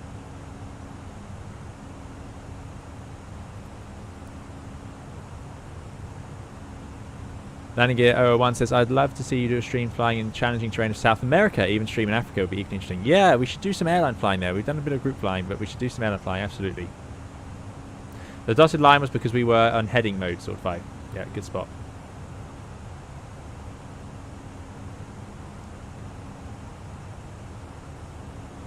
Septimus says, hi 320 Sim, I've recently gotten into flight sims to a bigger extent than ever before flying the 320. Your videos have been my primary source of learning. Thank you for your amazing content. You're very welcome. I'm glad they've been useful. Really glad to hear it. Thank you so much for coming along and saying so. Real privilege that, yeah, that people are enjoying the videos. Thank you. Right, arrival. Beluga, hello to you. Thanks for joining us. One of my favourite aircraft, the Iridium 1 Zulu. That's what we flight planned for. ILS Zulu 05. Do 3 things at once here, which is sometimes what happens when you're trying to piece together this puzzle. Let's just check the Iridium 1 Zulu is suitable for us. Iridium 1 Zulu. Yeah, RNAV via ModMu. Eventually to Chemix. Above 3,000. And I'm imagining that can turn into... Is it all normal arrivals? Yeah, not propellers or something. ILS Zulu 05 from Chemix.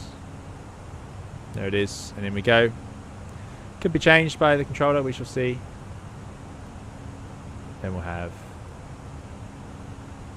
airport chart and ground chart. Good. So, Chemix 1 Zulu.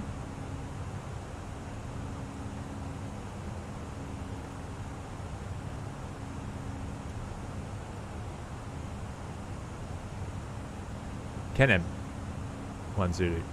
Hold on, what am I doing wrong here? Brilliant 1 Zulu, that's what we want. Brilliant 1 Zulu via Chemix. Insert.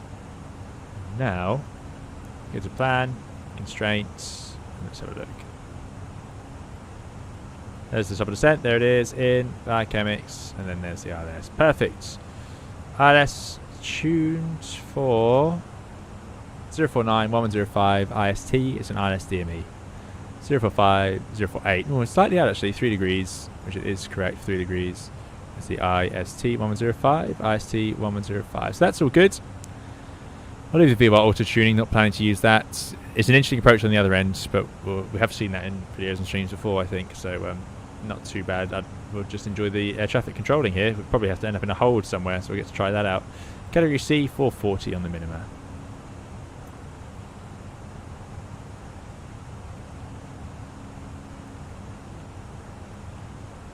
QNH on the ground of 1030.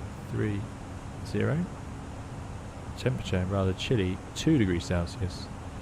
And the wind it loaded in, but it's actually windy in that 040 at 19. It's gusting 30, but we don't put the gust in, just 19. Comfy full for landing, please. And if we go around, no surprise, right turn, very straight, very quickly. Climb straight ahead at 0.8 D off the ILS after passing the threshold. So yeah, very early turn. Turn right, max 185 knots, climbing onto track 133. So keeping flat 1 out for that first turn. And we're going to climb to 5,000 feet the whole way. 5,000 feet, there it is. Good stuff. Brandon says, do both planes get traffic alerts if, for example, a plane below is climbing at a high rate, or is it just a plane above that gets T8? No, both will get the traffic alert. Dougie, thanks for the follow.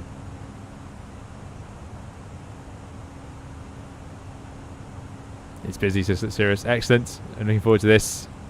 This is going to be some serious traffic, especially for an airfield, as you can see. So that's the plan. We're over the sea. The MSAs are low in this area, obviously high off to the northwest. So that's where we need to be very careful.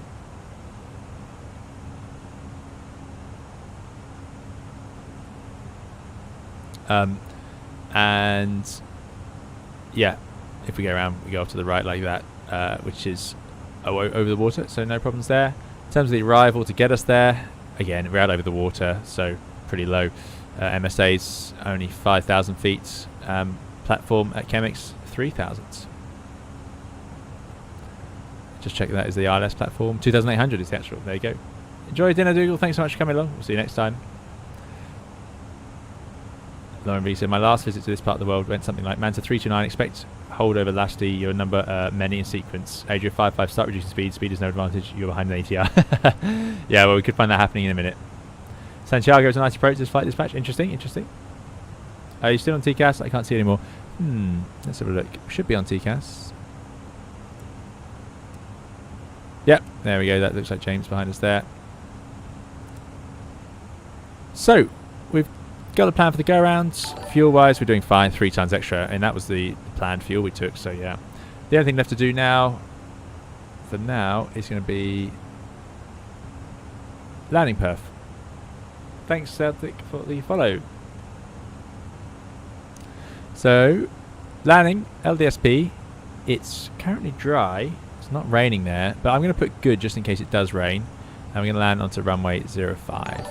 Let's refresh the METAR, apply METAR, and landing weights. We're going to do medium auto brake, idle reverse, auto thrust on, flat full landing, manual landing. We're going to be at a weight of, we're 62 tons now, 4.1 tons.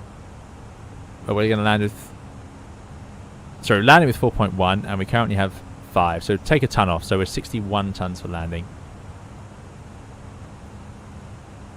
You might want to add a bit to that just so you know you're covered. But there you go. So that gives us loads of room. We're actually going to need 4,800 feet. Yeah, it's in the wrong units here. Let me change that. Greetings from Spain. Greetings to you. So let's go. Thanks for joining us. I thought it would change altimeters as well, but no, good. So, back to landing. 1,400 meters. landing distance available 2,500. So I'm actually tempted. It's because of that super strong headwind. Where's that put us in relation to? No, we're going to have to backtrack. So I do want medium to turn around as quickly as possible. Minimum power settings to be used. Do they require us to go to the end to turn around?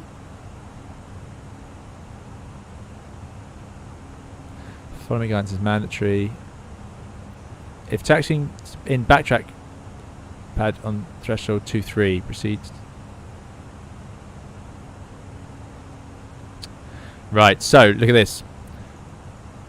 Some airports are like this. They don't like you to... 4 Prawns, thank you so much, 4 Prawns, for the $30 tip. That's very kind. 4 Prawns says, thanks for all the great streams, always interesting, and I learned so much. You're very welcome, 4 Prawns. Thank you so much for the tip. Sorry I missed it again. It's my fault. I'm getting bogged down in charts here. But yeah, thank you so much. Really, really appreciate the $30 tip. I hope you're doing very well, and thank you for joining us, and thank you for supporting the channel so much. It's really, really appreciated. That's very, very kind and generous of you, as always. So yeah, great to have you here. I hope you're enjoying this one as well, 4 Prawns, but thank you for coming along. Thanks for being a part of the community, and thanks for supporting the channel. Very, very kind. Very kind. So what I was saying here is that some airports don't let you backtrack. So we can do a 180 turn on a 45-meter runway in the 320, no problem. So I would do medium auto brake. Probably not going to make Bravo, but possibly. But I'd probably end up here, 180 and back in. Now, if we can make Bravo, medium is good. With that headwind, I think we might make Bravo. So I'm actually going to stick with medium. The alternative would be, if you don't think there's any chance, then go low instead of the passengers and the brakes, and then that will get you to the end quicker. But you need to have a speed under control as you get to the end. You know, you want to be at taxi speeds for this last few hundred meters here. But let it roll with low, taxi speed, and then backtrack. Because obviously, of course, otherwise medium, the worst case here in terms of time is going to be that we land with medium auto brake, we roll out, miss Bravo, and then have to go to the end, because we'll be so slow as we miss Bravo, it's just going to add so much time. So the trick here is planning, and that's why doing these landing calculations is useful, or one of the many reasons.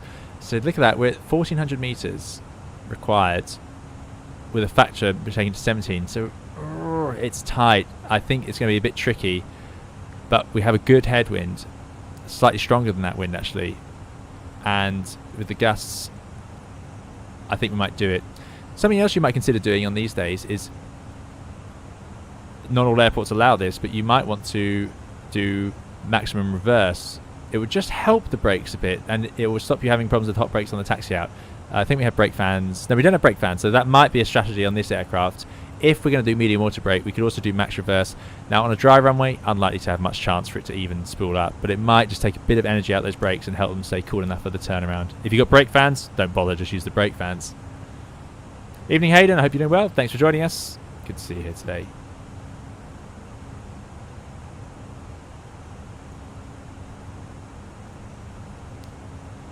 Lauren V says, just stomp on the brakes and get off there. Yeah, alternative, maximum manual braking, and then we'll definitely make Bravo. However, medium is uncomfortable enough. Passengers often, if you do a medium auto brake landing down to a stop, which is basically what we have to do here because it's actually a back turn on ourselves, passengers will comment on it. They might say, nice landing, but what about the brakes? Things like that. Yeah, they do it. So it's uncomfortable for passengers. Passengers don't expect that in an airplane, that sort of aggressive deceleration. So I don't like using medium if I don't have to all the way down to a stop. But sometimes you have to. You know, you land in Gibraltar, you're going to have to. But they might be expecting it more there.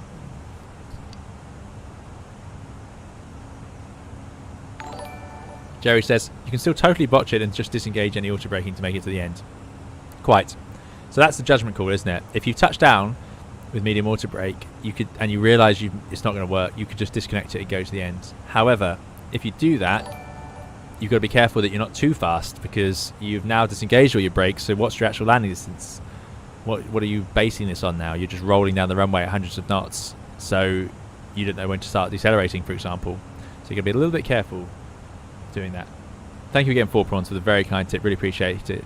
And if Dougal's still here, thank you again to Dougal, and of course Michael and Flight Dispatch. Everyone, you've been very generous. Right. Landing gear says, in case of an emergency, could you use your parking brake to stop a fatal overrun? Yes. In the sense that if your brakes aren't working, we have a loss of braking memory action. Loss of braking memory action is to engage maximum reverse, then you release the brake pedals, the other pilot will turn off the anti-skid nozzle steering switch, and then you reapply the brake pedals up to 1000 psi, which is this green band. If it's got modified brakes, it will do that on its own. You can just stand on the pedals. If they're unmodified, you'll need to monitor this on the brakes gauge down here. If none of that works, if you're not getting any brakes like that, you're then allowed to use the parking brake, which runs off its accumulator as well, of the yellow system, and you can use that to decelerate the aircraft with short blips. So you sort of just blip it on and off. You wouldn't... Using the parking brake is not... If the brakes are working normally, using the parking brake is not quicker than you standing on these, because if you stand on these, max manual braking, then you're basically up against the anti-skid. If you just turn on the parking brake, the anti-skid won't work, and what you actually do is find that the airplane will take longer to slow down because it's just going to slide along the runway. It'll lose the friction. Mark says, aim for the third arrest of eye. Exactly, yeah. Craig says, Ryanair hits brakes hard, especially at Manchester. I think it's not to miss an exit. Yes, if you're landing in an airport like that, it could be to get off the runway quickly, or making an exit can make a difference if you're doing short turnarounds and so on. It can save you a couple of minutes. So sometimes I'm not a fan of that personally. I don't like to unless there's some serious advantage. But you can see, there's always reasons, and this is a classic one. That would be a big advantage if we can get off at Bravo, both for air traffic control and us. But I'm not going to put my passengers through any stress just because of air traffic control pressurising me. If I've landed and I've got the runway and I have to go and backtrack, then I have to go and backtrack. We can try and help by planning as best we can, and that's what we've done here. Nick says, would you ever tell the passengers the braking will be harsh? No.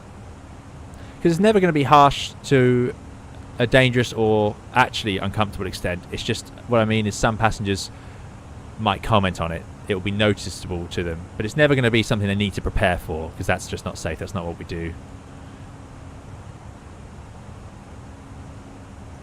John says, using the parking brake visions of a handbrake turn in the A320. Yes, imagine that. Imagine that. Evening, Philip at Manchester. Evening to you. What is your favourite add-on airport, says Adam? Well, currently it's Wellington and Auckland by Flightbeam. Unbelievably good detail.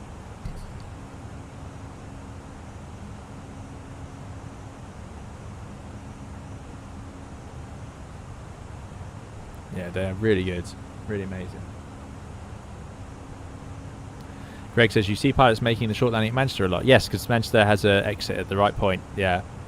Wild Bumble says, sorry, I'm going to have to drop for dinner. Hopefully I'll be making captain on VDAN tonight. Just 1.5 hours more flight time. Excellent, Wild Bumble. Good luck with that, and enjoy your dinner, and thanks for coming along. Excellent, yes. Some good work there over at Dan Air Virtual. So, we're coming up at a descent point. Not too long to go now. Still haven't heard from air traffic.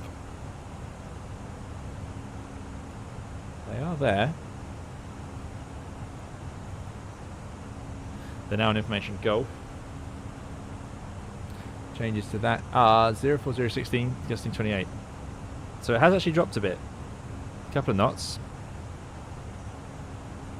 Still 2 degrees, still QNH 10230. Still runway 05 with the ILS Zulu. And it warns about the backtrack. Stand by 1 second.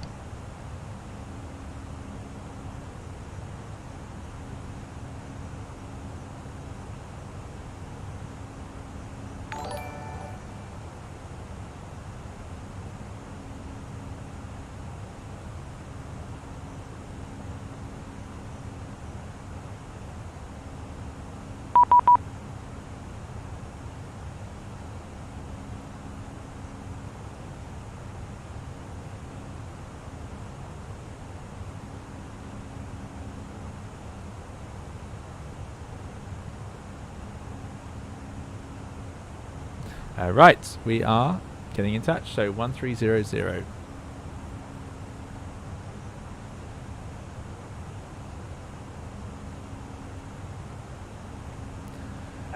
Information Golf, flight level 360. Mike 63 Zulu 999I, then the question set scope 1000. That's James behind us. They're giving out holds. Yeah, no surprise there. Good afternoon, Avenue 2 for Charlie, approaching flight level 200. Station approaching level 200, second position. Direct Zadar, you are Avenue 2 for Charlie. 2 for Charlie, identified flight level 320. That's level 320, Avenue 2 for Charlie. Adrian radar, Ryanair. Oh dear. Ready for descent. 1, 2, 2, 3, descent 4000, clear VR clear VR 29. Descent 4000, clear VOR 29. Control, good evening. Manta 329, flight level 360 to AOSA. Enter 329, scope 1000. Squawk 1000. Manta 329. Good evening, Qatari 1 Kilo with you. 1000. There it is. Good stuff. Brilliant. TCAS is on below. Either 221 Alpha, Unicorn 128. Traffic down there. Is that 221 Alpha Unicorn 1228? Good. Excellent. It's going to be fun. Qatari 1 Kilo, identified a Relim 1 Zulu arrival. Sorry, please repeat for Qatari 1 Kilo. Relim 1 Zulu arrival. Really one arrival for Qatari 1 Kilo. Ryanair 4 Tango Zulu, turn right. This is going to be busy. This is 100. really busy. We're heading 1004, Tango Zulu. Now, if we get put in a massive hold, it will remind me why we stopped doing this. Because there's a group of us already, it's usually bad enough. James, I'm going to hate this. You'll be fine, James. We can do it. X-ray on the kilo, scope 1000. Even if we bingo fuel. No, luckily we had it absolutely fine. 1000, X-ray, We got stacks of fuel. Ryanair 6 Yankee, Juliet, contact fleet 120875. Now, we haven't been cleared for an arrival, interestingly. So, Ryanair it shouldn't really carry on, but I'm going to carry on to Chemix and then hold Mestod otherwise. Foxtrot Sierra, climb level 250. Flight level 250, 86 Foxtrot Sierra. It's also, you see our top of descent arrow, but Albania, we know it's busy climb here. level We've got extra fuel. 390. So the question we need to ask ourselves is, yes, that's the top of descent arrow. Do I want to descend and then hold later on lower down, which is less efficient, but at least I'm ready for an approach, or do I want to stay high and just save as much fuel as I can and then only descend when I know I'm beginning an approach? But if I do that, I might have to join a hold anyway to get the height off. This is why good communication from the controller makes all the difference, because that stuff really matters to us. If we're arriving here with not much fuel, let's say we hadn't expected to have to hold, then I'd want to stay higher until I was sure I was beginning my approach. Because ideally, what you want to do is arrive at the hold and spend your whole time in the hold descending. That would be the most efficient, and then start your approach without having to level off. That's the best way you could do it. But very hard to judge. The only reason is if you fired on arrival, you're technically cleared for it, just not to descend via. Scaling 114, contact fleet 120875. Yes. Yep. Makes sense. We fired for this one. Controller can't complain if we fly it.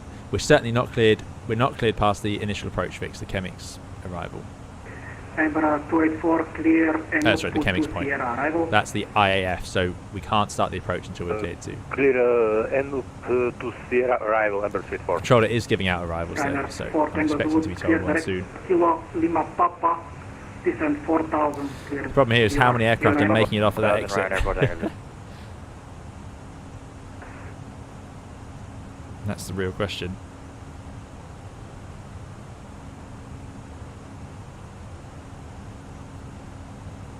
So they're on arrival. It's an easy on arrival. Ah, the easy ahead of us. Took off. And the Speedbird as well from the Zakynthos. Although they're getting very close to a flight in from Ljubljana. Runner, caution visa 6324. Q400. When ready, descent level 130, level at Nisva. There's so many airplanes arriving. Descent level 130. Quite a few from Ljubljana. Nisva, with the 604.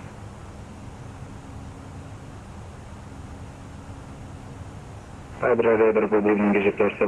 the Aegean, the Qatari, and then there's us, and then James behind, identified climb level 400. and then another colleague behind, in the, I think in the private jets.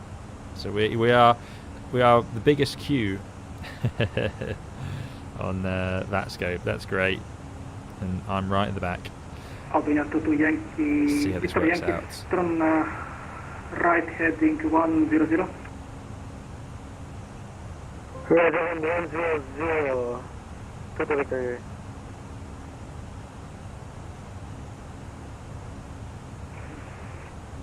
Mentor 329 clear, Relim 1 Zulu arrival. Oh, was that us? Just checking out the VAT scope.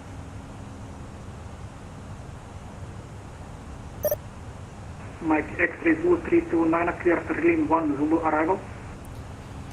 Rhythm 1 Zulu arrival. Manta 329. Thank you. Amber Yep. 2840, send when ready, level That's what we're doing. 210. Descent to ready, flight level 210. Richard says, tell him your RNAV isn't up and ask for vectors. Amber 81 clear, and no put Yeah, to we Sierra wouldn't be very arrival. popular like that.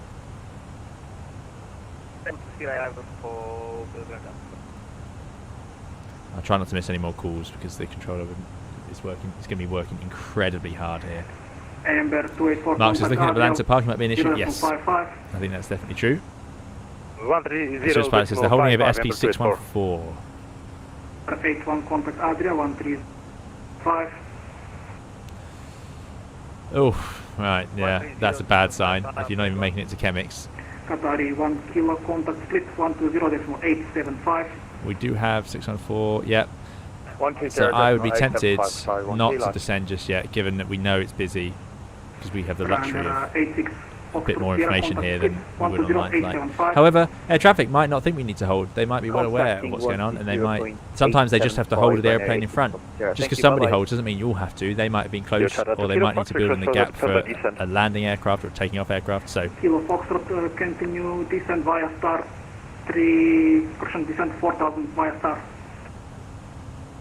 Down to 4,000 feet via star, your Channel 2 Kilo Foxtrot and QNH. Clear down, let's approach Charlie 30, Kilo report. landing gear says, if all your brakes have failed, then would be doing a belly landing be the safest option to prevent a danger overrun? No. 1023. No, QNH definitely not. 1023, your Channel 2 Kilo Too many Foxtrot, risks, and the airplane will slide a long way on its belly. Albania 22 without any Victor Yankee friction. contact Adria 130.55. Albania Victor Yankee clear direct Velba. So there's our decelerate contact message. Adria So this is where it all starts getting a bit awkward. We have to focus in now on the controller. Make sure we get this right. I don't mind getting a bit high, given I do think we'll have to hold. But what we don't want is to miss our chance to make an approach because we're too high. And it's very possible. 43 knots. It's very possible a controller in this situation would. Runner 4 Tango Zulu clear. Fiora China. They could miss that you need to descend. Can't rely on them to descend for you. Airport Tango Zulu.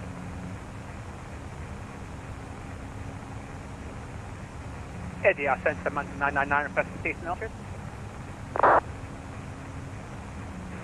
Amber 169 contact Adria 130.55. There you go. So the controller's not answering people, which is Contacting on 130.55. he was focused on what he wanted to do there, and he might get back Amber 220 contact Adria to James, 130.55. but this is a classic sign that they're getting very busy. Their workload has gone up and up and up. Mentor 329 descent when ready level 220. Send when ready, flight level 220, Manta 329. There you go. So controller's doing a great job, but they're just focusing in. Mentor 329 clear, drilling 1 Zulu arrival. They're focusing in on what they're doing 999 clear. very carefully. So down to 220. We're well above the profile. I've got plenty of fuel. I'm not expecting to hold for 2 hours, or they'd have told us, and we don't have the fuel for that anyway. So thrust idle open descent, I'm going to go down to 2.2. Holding at 2.20 or something like that, no problem at all. We're going to be very high, in fact too high to make this approach now. LDSP Hold yours, no traffic to be affected. 05. So I'm going to just descend at idle. Also, it's busy, no point storming in. I'm going to put the cost next to 0 and just gently decelerate. Alan is asking, yeah, cheeky questions.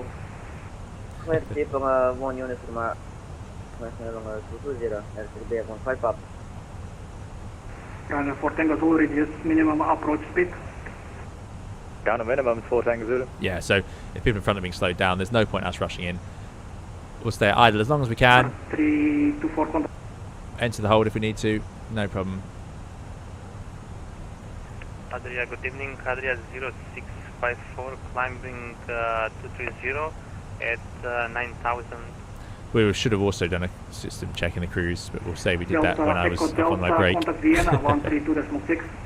terms of fuel, aside from that spurious temperature gauge, still looking good, balanced, 4.4 tons. It's a good job this plane underburns. I'm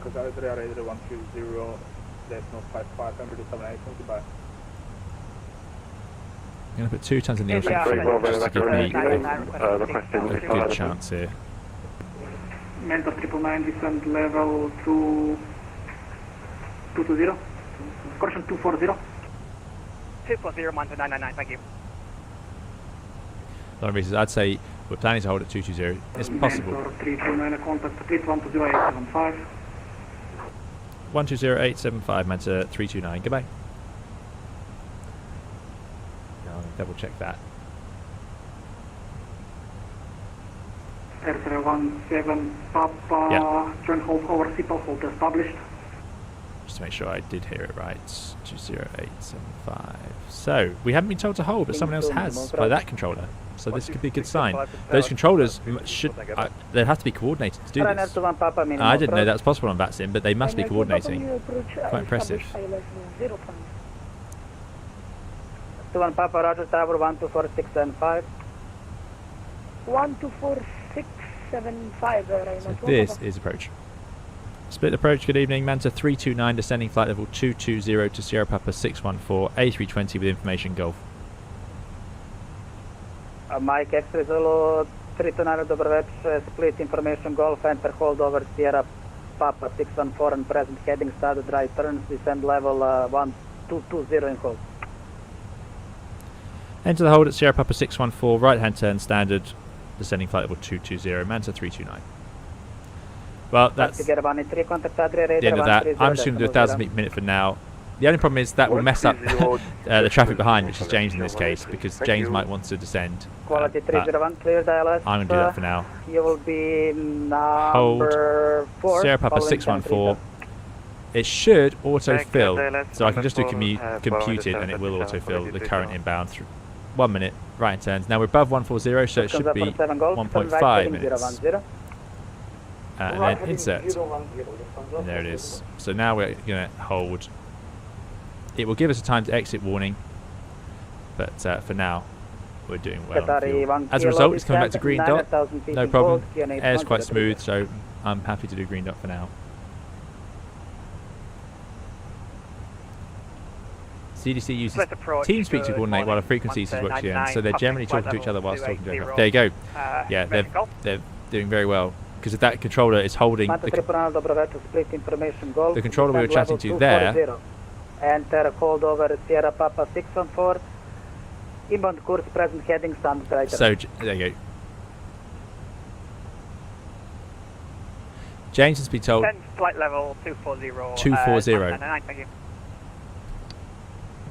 But I've reduced my rate of descent. I'm not even through 280 yet. So if I was to just shadow this off to say 400 feet per minute, and then turn around like this, then James is descending to 240, and it's a potential conflict. So this is why you don't really mess around in holds. Some places want you to get down, some places don't mind if you just do 1,000, but you certainly won't do less than 1,000. I'm curious to see what happens here actually, because I haven't been told a rate of descent, and it makes sense that I want to shallow it out. The general theme would be that normally I would have expected James to be cleared to, let's say, 290, you know, slightly above my current level. And there is, it's such a beautiful part of the world to fly past this. Good approach, Mountain 999. Can I just check you requesting me to do a hold at Sierra Papa 614? Triple liner A firm, inbound course will be your present heading, standard right turn. Descend flight level 240 in hold. Descend flight level 240 in hold. Thank you, Mountain 999. Yeah, the ground controllers here are going to be having a lot of work.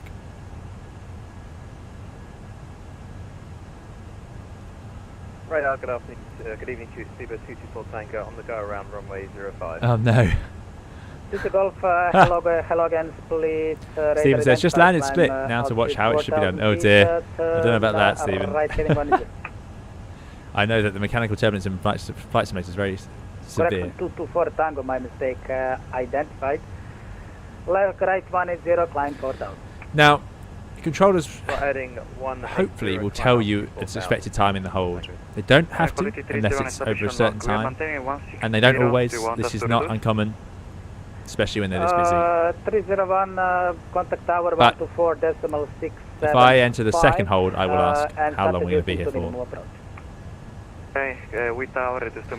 So here's the problem. See, I'm at 26. James is down below us now.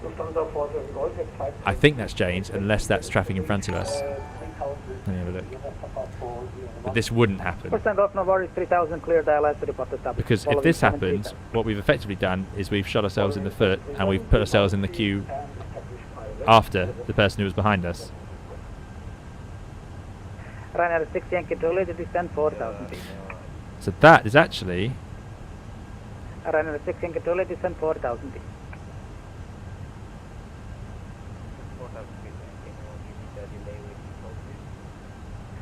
Juliet, expect 15 minutes.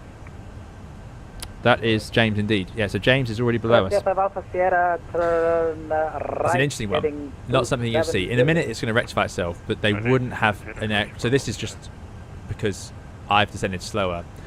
But what's happening here is I'm now going to descend through James's level while in the hold, which is not something that you'd expect to see. They would now stop me. Olin that says hi, haven't caught you in age, it's good to be back. Did my first flight in the Phoenix for the first time in a while yesterday. Excellent, Ollie, I hope it went well. And yeah, good to see you back. Thanks for joining us.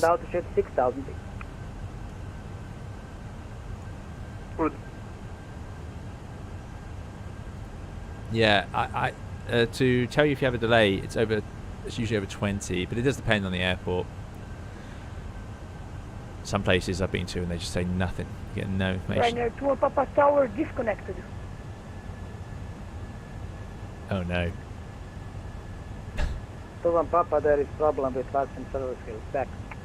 You're now clear to land, there is no traffic still. Okay, good. I can see the Aegean is in the hold right down at 8,000 feet. Aegean colleague ahead of us. In fact, I think they've headed off the hold. Nope, they're still in the hold. So there are 2 people in the hold ahead of us. Qatar Qatari 1 kilo, descend 7,000 feet. 7,000 feet, Qatari 1 kilo.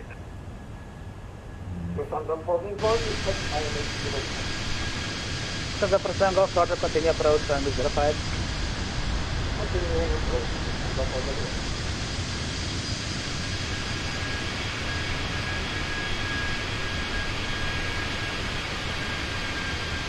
Manta 329er, descend altitude 8,000 feet in hold, QNH 1031. So 8,000 feet, QNH 1031, Manta 329. Manta 399er, descend 9,000 feet in hold, QNH 1031. Manta 999, descend flight level 9,000 feet, QNH. Right, so QNH 10. That's because the first time Golf, now contact tower 146 and 5. Bye bye. Novo 124, 031. So that's the QNH we're expecting. That's good. Yeah. So that's not what they would normally do, for the reasons discussed. So now James is actually cleared to. Yes, he's cleared to an altitude above us, but my level isn't clear yet. I'm still in it. I'm still occupying 230. So James could now end up diving down ahead of us. So it's only lucky that we are separated in the hold. I say lucky. The controller may well be looking at that and decide that that's safe to do. But, you know, there's nothing to stop me accelerating to the maximum hold speed and catching up with James or something like that. Now, I'm not going to because we're being sensible. And it could be that the controller's watching, and if they see that, they'll sort it out. But yeah, that's the situation we're in. Right heading 280, Stephen. Croatia 5 Alpha Sierra, right. What was that Q&A to James? Yeah, 1-3-1 indeed. Right 020, cleared ILS 05. So yeah, this is getting busy. Adrian 405X to the hold, direct Fenix. There you go. So the Aegean, our Aegean colleague, has been cleared out the hold. They're going to go from the hold straight to Chemix. That's 30 miles. We need to be Chemix around 3,000 feet. So we've got 19,000 feet to lose. So we need 60 miles. We do have a headwind, so maybe 55 miles, but we are high. However, we're definitely doing another hold because I've got the Qatari ahead of me. When I hear the Qatari leave the hold, I know I need to get down. For now, we'll keep going down gently.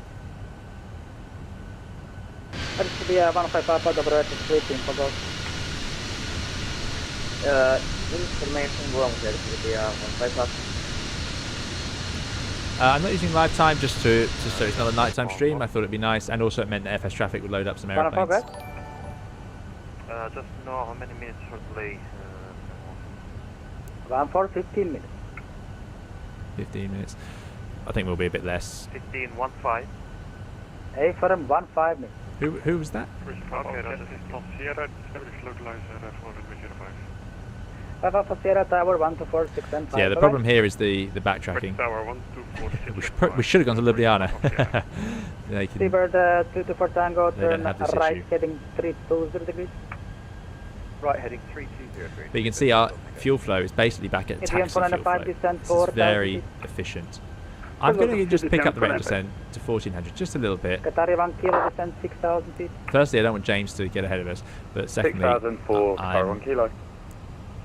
optimistic that we'll get out soon, and we've still got plenty of fuel, 4.2 tons. Skylink 114 descent 7,000 feet, QNH At least a ton 1031. spare here.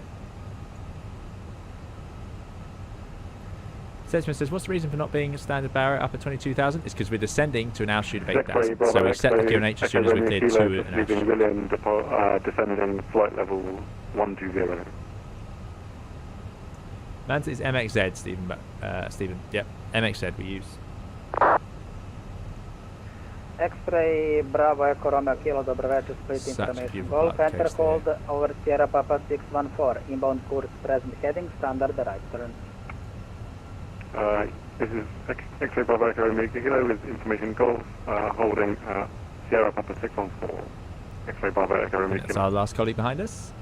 Ryanair 6 Yankee Juliet, exit the hold, clear dial. David, to do the hold, you just select the point like I did, and then you select hold, your number and then 2, type it in, and then insert. Airbus A320.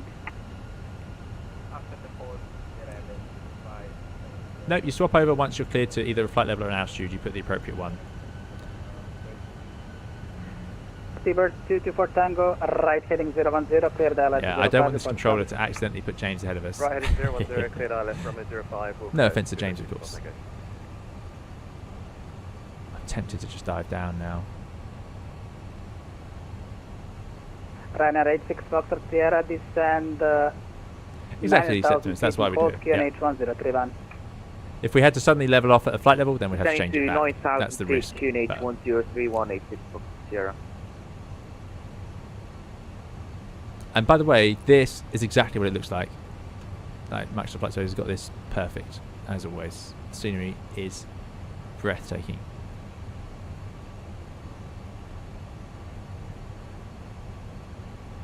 See, we are messing things up now. I'm sitting here trying to be all efficient, but our colleague has been cleared below our level. And this is what I mean. So thrust at 11%.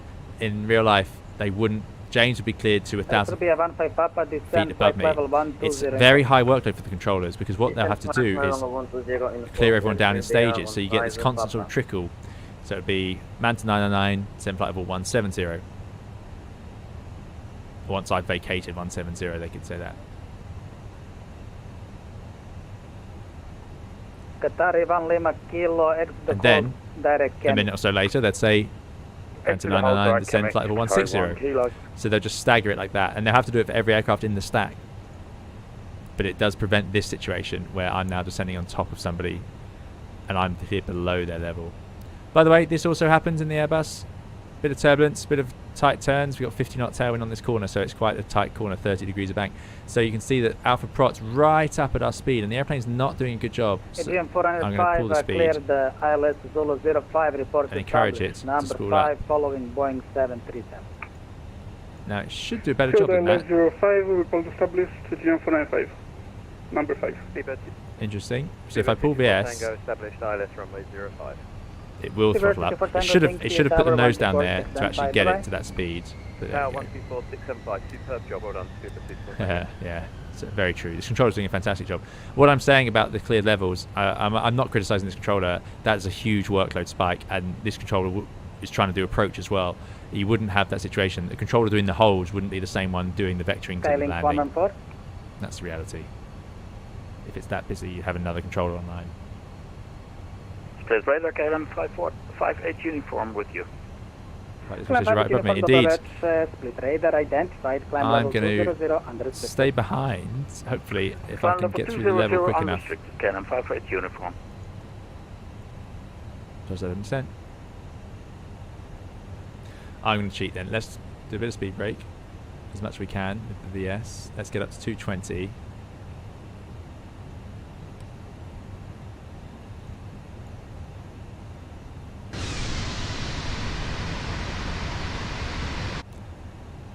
Just Skylink 114, are you back? help out this controller a little bit.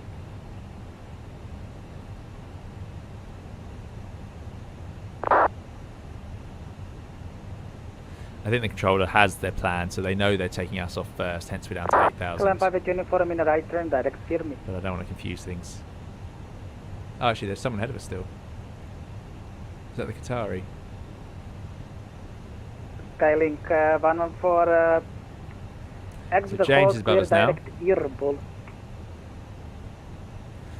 Aircraft from the other side being vectored ahead of us. Nothing we can do about that. Qatari 1 kilo descent 4,000 feet. And 4,000 Qatari 1 kilo. That's what we want to do. We want to go and land over there. It's not far. 10,000 feet. LS button's on. I'm not going to sit the passengers down because people will need the toilet while we're sitting here holding. Ryanair 6 Yankee Juliet Tower 1246 and 5. Bye bye. Ryanair's getting their approach.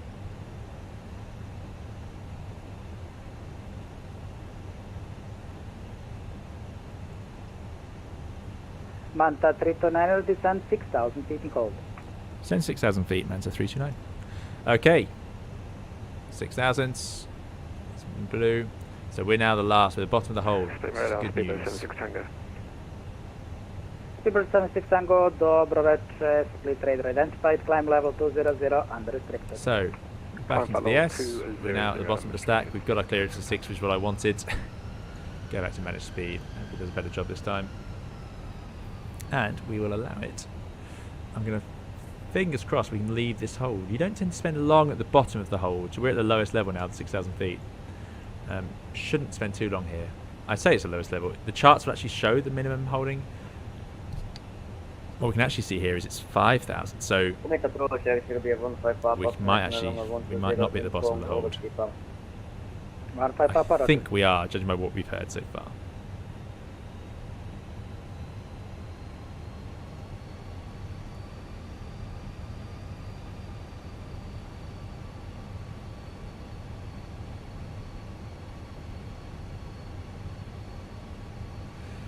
Yeah, this is how it goes sometimes. It's quite relaxing, but like I said earlier, when you're getting constant 1,000-foot changes, it's a little bit like, ugh. Ryanair 86 Fox. A lot of radio calls, a lot of fiddling, a lot of Ryanair FMA 86 checks Sierra, and yes. calls. Ryanair 86 Gotta Fox keep sort of Sierra, focused, exit the hold, follow which is true of Oakland our 1 job Zulu. all the time, really. But there's a lot of room to get it Ryanair wrong. 86 You're in Fox close Sierra, proximity to other exiting the aircraft, hold, so did not copy the second part of the message. No worries, follow Oakland 1 Zulu. I've got some to do. Following Oakland 1 Zulu. So 86 Fox we might Sierra. get cleared to follow the rhythm one Indian soon. Foreign Five Tower 124, standby. Bye-bye. 1,000 feet to go. And Foreign 5 Tower 124, So just do the standard holding 1,000 feet a minute now. By the way, over the sea, radio altimeter should come alive at 2,500 feet, just to make sure our QNH is correct. It is indeed a beautiful place. This is great. I'm not going to do FS Qatari 1 traffic. kilo, I should have told it we were going here, but it won't matter because we've got so much number VATSIM 5, traffic. following Airbus A320 NEO. Let's get to instruments. Clear Toliss 05 There she Zulu, is. Qatari 1 kilo.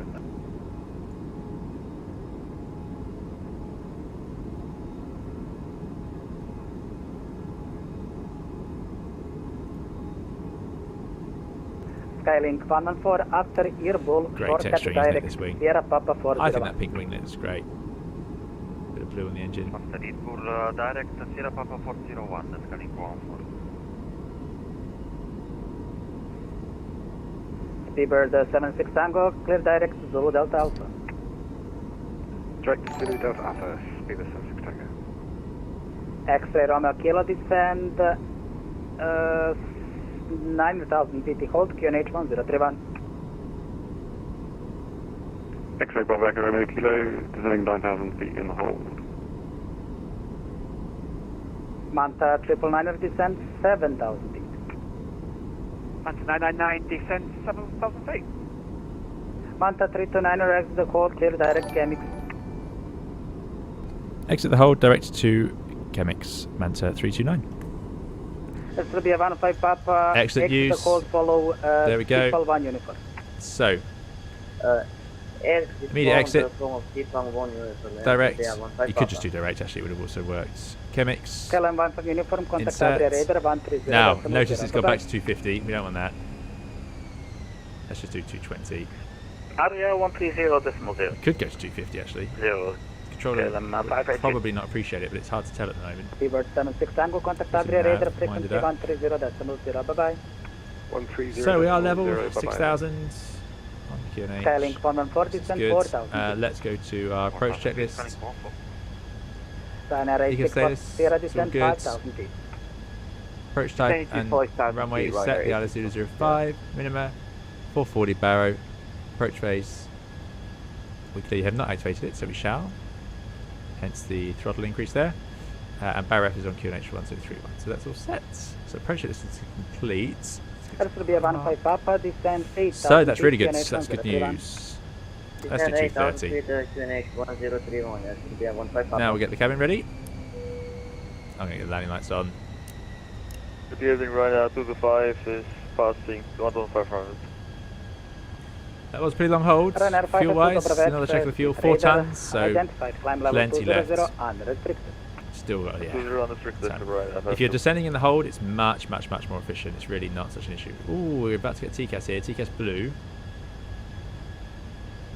I'm a little surprised. Controller's been doing a very good job.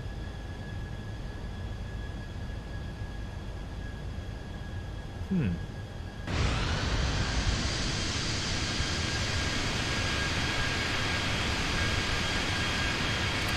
not sure what's happened there. It might still be in the hold. Let's just scooch out from under them. Skylink 114, report to indicate their speed. Phil Norbeck, sorry Phil. Phil, thank you so much for the $20 super chat. Really appreciate it. Phil says you should update your 757 for X-Plane 12 and do a stream sometime. So I should. Skylink 114, roger. I've had to a bit of TLC for my sims recently. We did a lot of work on Microsoft Flight Simulator, and we've got the Phoenix back up and running. We've got the fly-by-wire running. We've got the PMDG running. I need to do the same for X-Plane 12.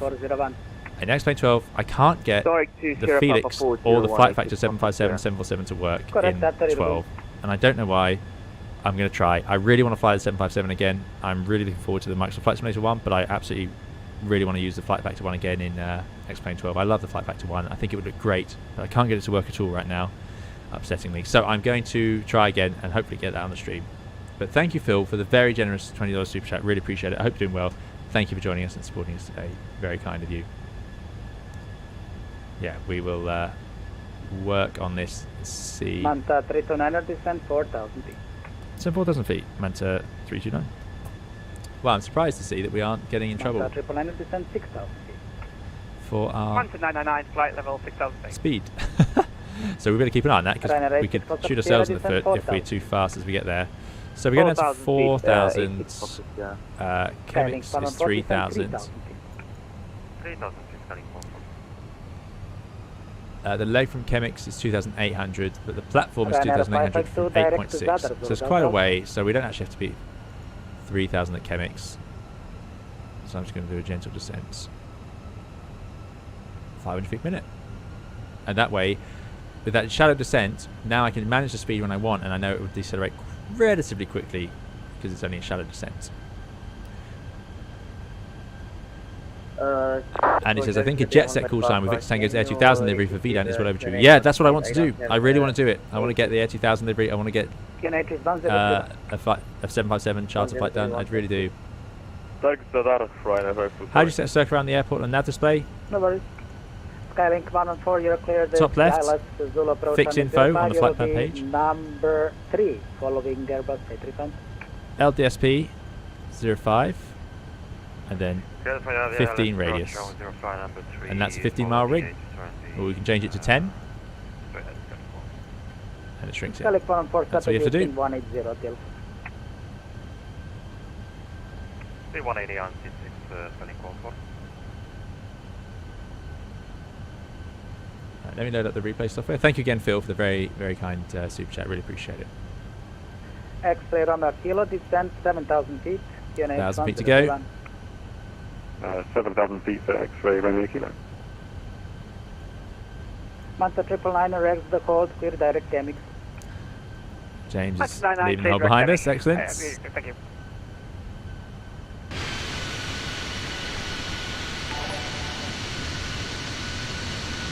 Dan, thanks for the subscription, and Mr. MC. Qatari 1 Lima Kilo, contact tower 124 and 5. Bye-bye. Over to tower, Qatari 1 Kilo, thanks very much. James says, I've not messed up yet. Brave, James. Ryanair 86 Fox Sierra, descent 3,000 feet. Brave. Descending to 3,000 feet, 86 Fox Sierra. 500 feet to go. Thanks, Idle, for the follow. IST identified now 1105 to 23.6 miles. Reduce speed 170 knots. 170 knots, Manta 329. Had to happen eventually. 170. Airbus 15 Papa, descent 6,000. 170, but you see, because we're doing such a shallow descent, it decelerates nice and promptly for us, so we're not messing around the controller too much. Radar 130.0. Bye-bye. Right, selection on final. Yeah, it sounds breezy. If you expect wind shear, we could do a flat 3 landing, but I'm going to go for the flat full at start, because I haven't heard any reports of wind shear. It just sounds turbulent. If it's turbulent, then flat full is going to make it a bit easier for me to control. Flaps to 1. Shouldn't say that. Flaps 1. Don't know where that habit's coming from. So we'll need flap 1 to get back to 170. 61 tons, pretty reasonable landing weight. Yeah, so flat 4 landing in that wind, and if we have to do a wind shear, if it shouts wind shear at us, then it would just be a case of, if the autopilot's in, going to toga, letting the SRS do it, don't change the configuration. Once you're out of the wind shear, we'll recognise it, and we'll just do a normal go around flaps. Move the flaps in a stage, positive climb, gear up, and off we go with the right turn. We'll be visual, so we can have some terrain separation on that, but we'll aim to fly the procedure, of course. Winds are fine. Runner 800 feet, 3406. Oh, very light, okay. 05, you'll be 25 knots here. number 4 following Airbus A320. Strong winds aren't always a problem, but the terrain in Split would make it interesting, especially if it's coming down the runway. Number 4, right now, 86 Foxtrot Sierra. That's what would make it interesting here. And that's Foxtrot Sierra, reduce Also, speed, big changes in wind 170 are another problem. TL5 units. There we go. Nose up high now. Speed 170 knots, fuel 5. See the currents on the water and the winds. Love that. Manta 329, clear dial Zulu 05, report established, number 5, following 737. Clear dial Zulu 05, we'll go, Manta 329. Excellent. Now we're cleared for the ILS, so we are cleared to descend with the procedure. 4, Roger, contact tower 124.610. The procedure says Chemix is 3,000 and then 2,800 feet to SP401. Now I know we're 21 miles out, so I know we can stay at this until 12, so I'm actually going to stay at 4. Because he hasn't asked me to descend, I just need to officially be above 3. So I'm actually going to let it intercept the full ILS like this. Maybe being a little bit lazy perhaps, or you could argue removing risks. So round the corner. X-ray Romeo Kilo descent 6,000 feet. 6,000 feet, X-ray Romeo We've got a localizer, still no glide slope.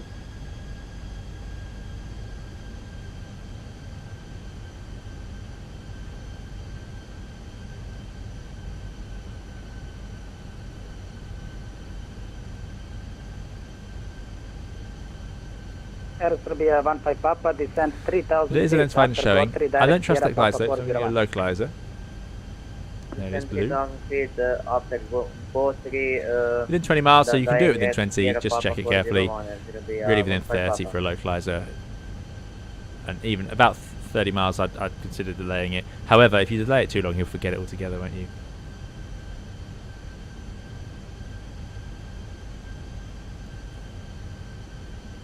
I am using a third-party tool for the replay. Ollie, I'm using Flight Recorder. Mr. MC says, planning on flying to Ljubljana. We have flown from Ljubljana, and I almost thought about flying there today, but I thought Split would be quite fun. It's proving interesting.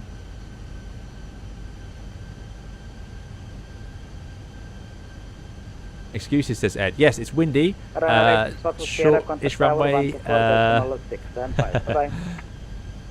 Those are my current excuses. I think of some more. Windy is mainly what we need. Yes, if you're watching on YouTube and enjoying, do please leave a like. It makes a big difference to the channel. There's 300 of you watching on YouTube, so yeah, if a few of you don't mind hitting the like button, if you're enjoying it, that makes a big difference to the channel, and I really appreciate it. Thank you.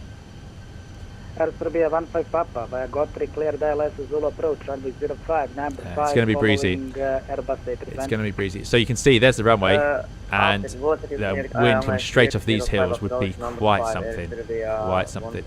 Big diffusers. I'm not lazy, I efficiently lower workload. Exactly. Right, localizer is alive, so that's good news. I'm waiting to see a glide slope appear.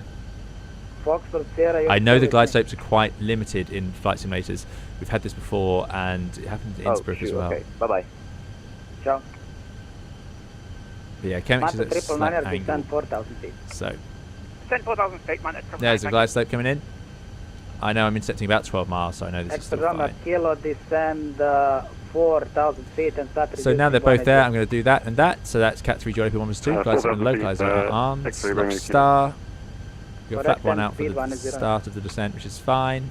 And we've been told to keep 170, which we can do. Totally normal ILS in many ways here, so I can keep the speed as requested. Now that's going to be tight. I'm impressed at that spacing. They've got 5 mile spacing, potentially with a backtrack. Alpha, clear direct Darza. So the question is, will we need to backtrack? Direct Darza, Yankee Victor Alpha. We'll see what the aircraft in front does. Hopefully they don't need to. 5 miles is more than you need. 2.5 miles. Speed 180 knots or above. Is very possible. 180 knots, Mountain 999, thank you. 2.5 is very possible as long as they don't have to backtrack.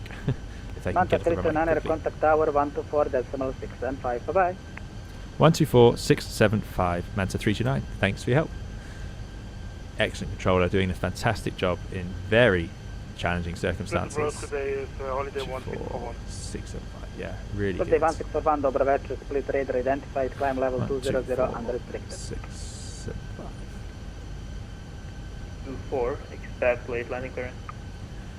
So what I don't want to do is talk over a landing clearance here. So it's quite good to time your first check-in to a suitable moment when it sounds like they've just cleared someone to do something, and then you can get your call in without interrupting them. That's not a rule, but that's just something. Charlie Foxtrot, correction, Sweet Force 217. That's up star. Holding point Alpha, runway 05. So the go around is blue.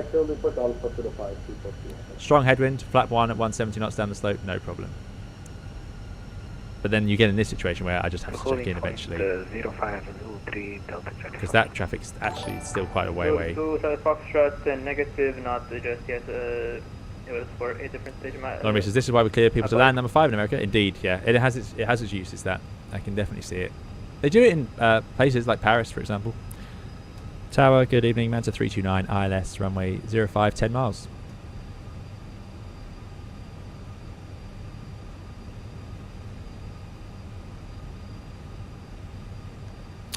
And there you go. Controller's busy.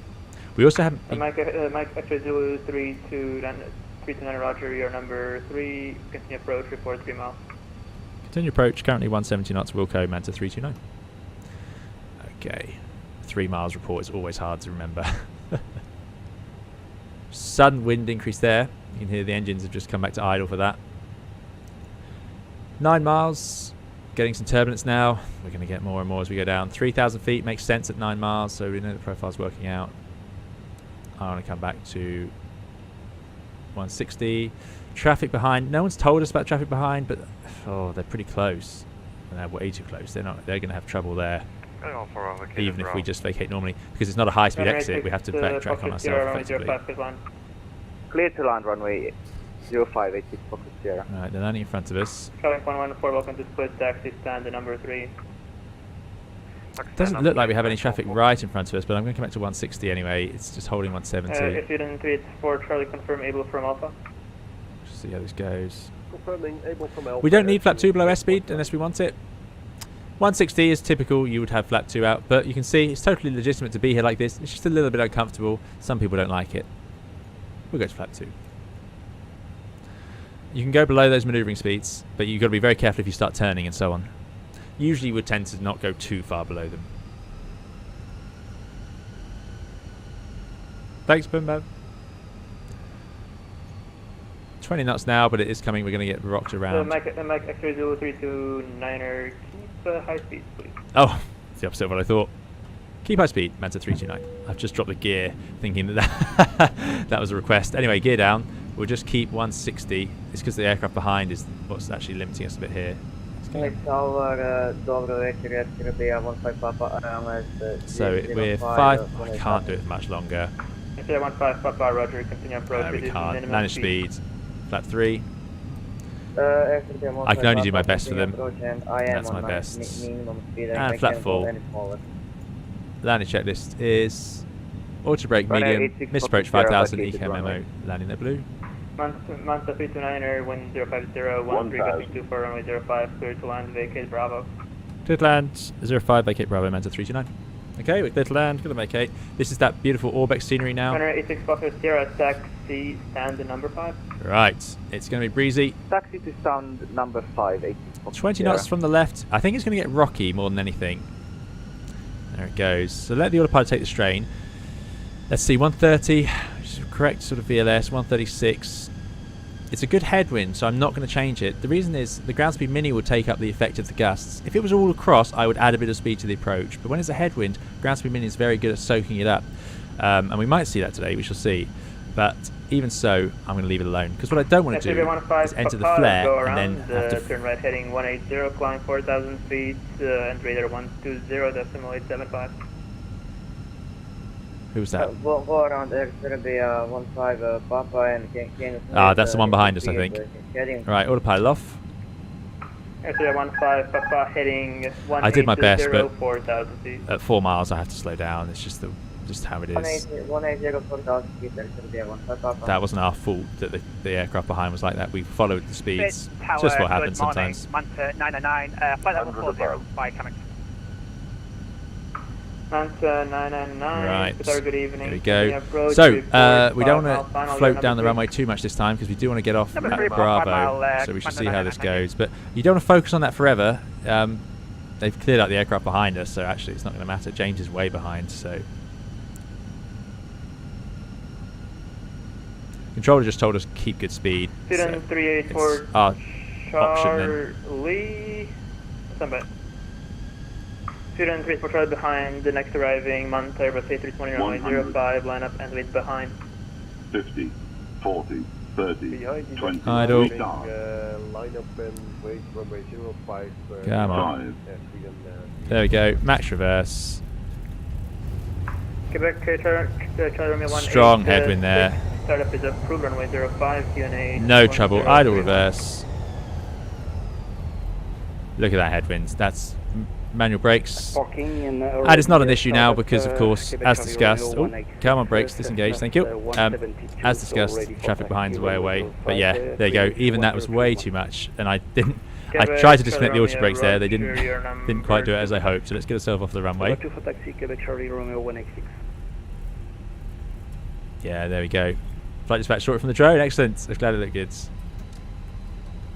Now, don't want to get too excited here. Again, the last thing you want to do is when rushing because of air traffic making you feel pressured. And these guys aren't. These are being excellent controllers, but sometimes some air traffic will make you think that you need to rush. But then if you put the nose wheel in the grass, that's far worse. Roger, thank you for flying. Just have a good night. What's going on here? Come on, airplane, round you go. So all we want to do here is clear out so that airplane can take off behind us.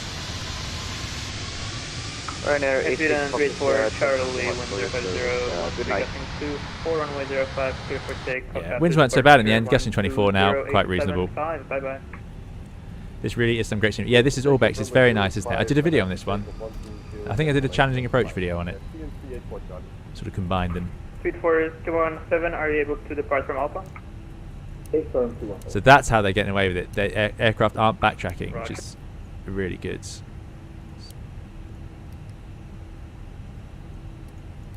Right, disconnect. Flaps. Oh no, we're leaving the flaps out because, of course, we're going to do the replays shortly. There we go. Now I don't actually know where we're going, but we can't park in any of these, so yeah. Fantastic work by these controllers. Really, really great. They are handling a complex situation there. They've got a difficult airport to do it, and they're taking it in their stride. So I hope you enjoyed that. Welcome to Splits. Mando 329, if I have not given it to you, taxi stand number 5. Taxi stand 5, Mando 329. Stand 5. That's a bit further up. And thanks for your help, Manta 329. Excellent controlling tonight. No problem. Thank you for flying. Just have a good night. They're just taking it in their stride. And now I've missed another one. So Pond 9, I'm so sorry. I'm just going to replay it.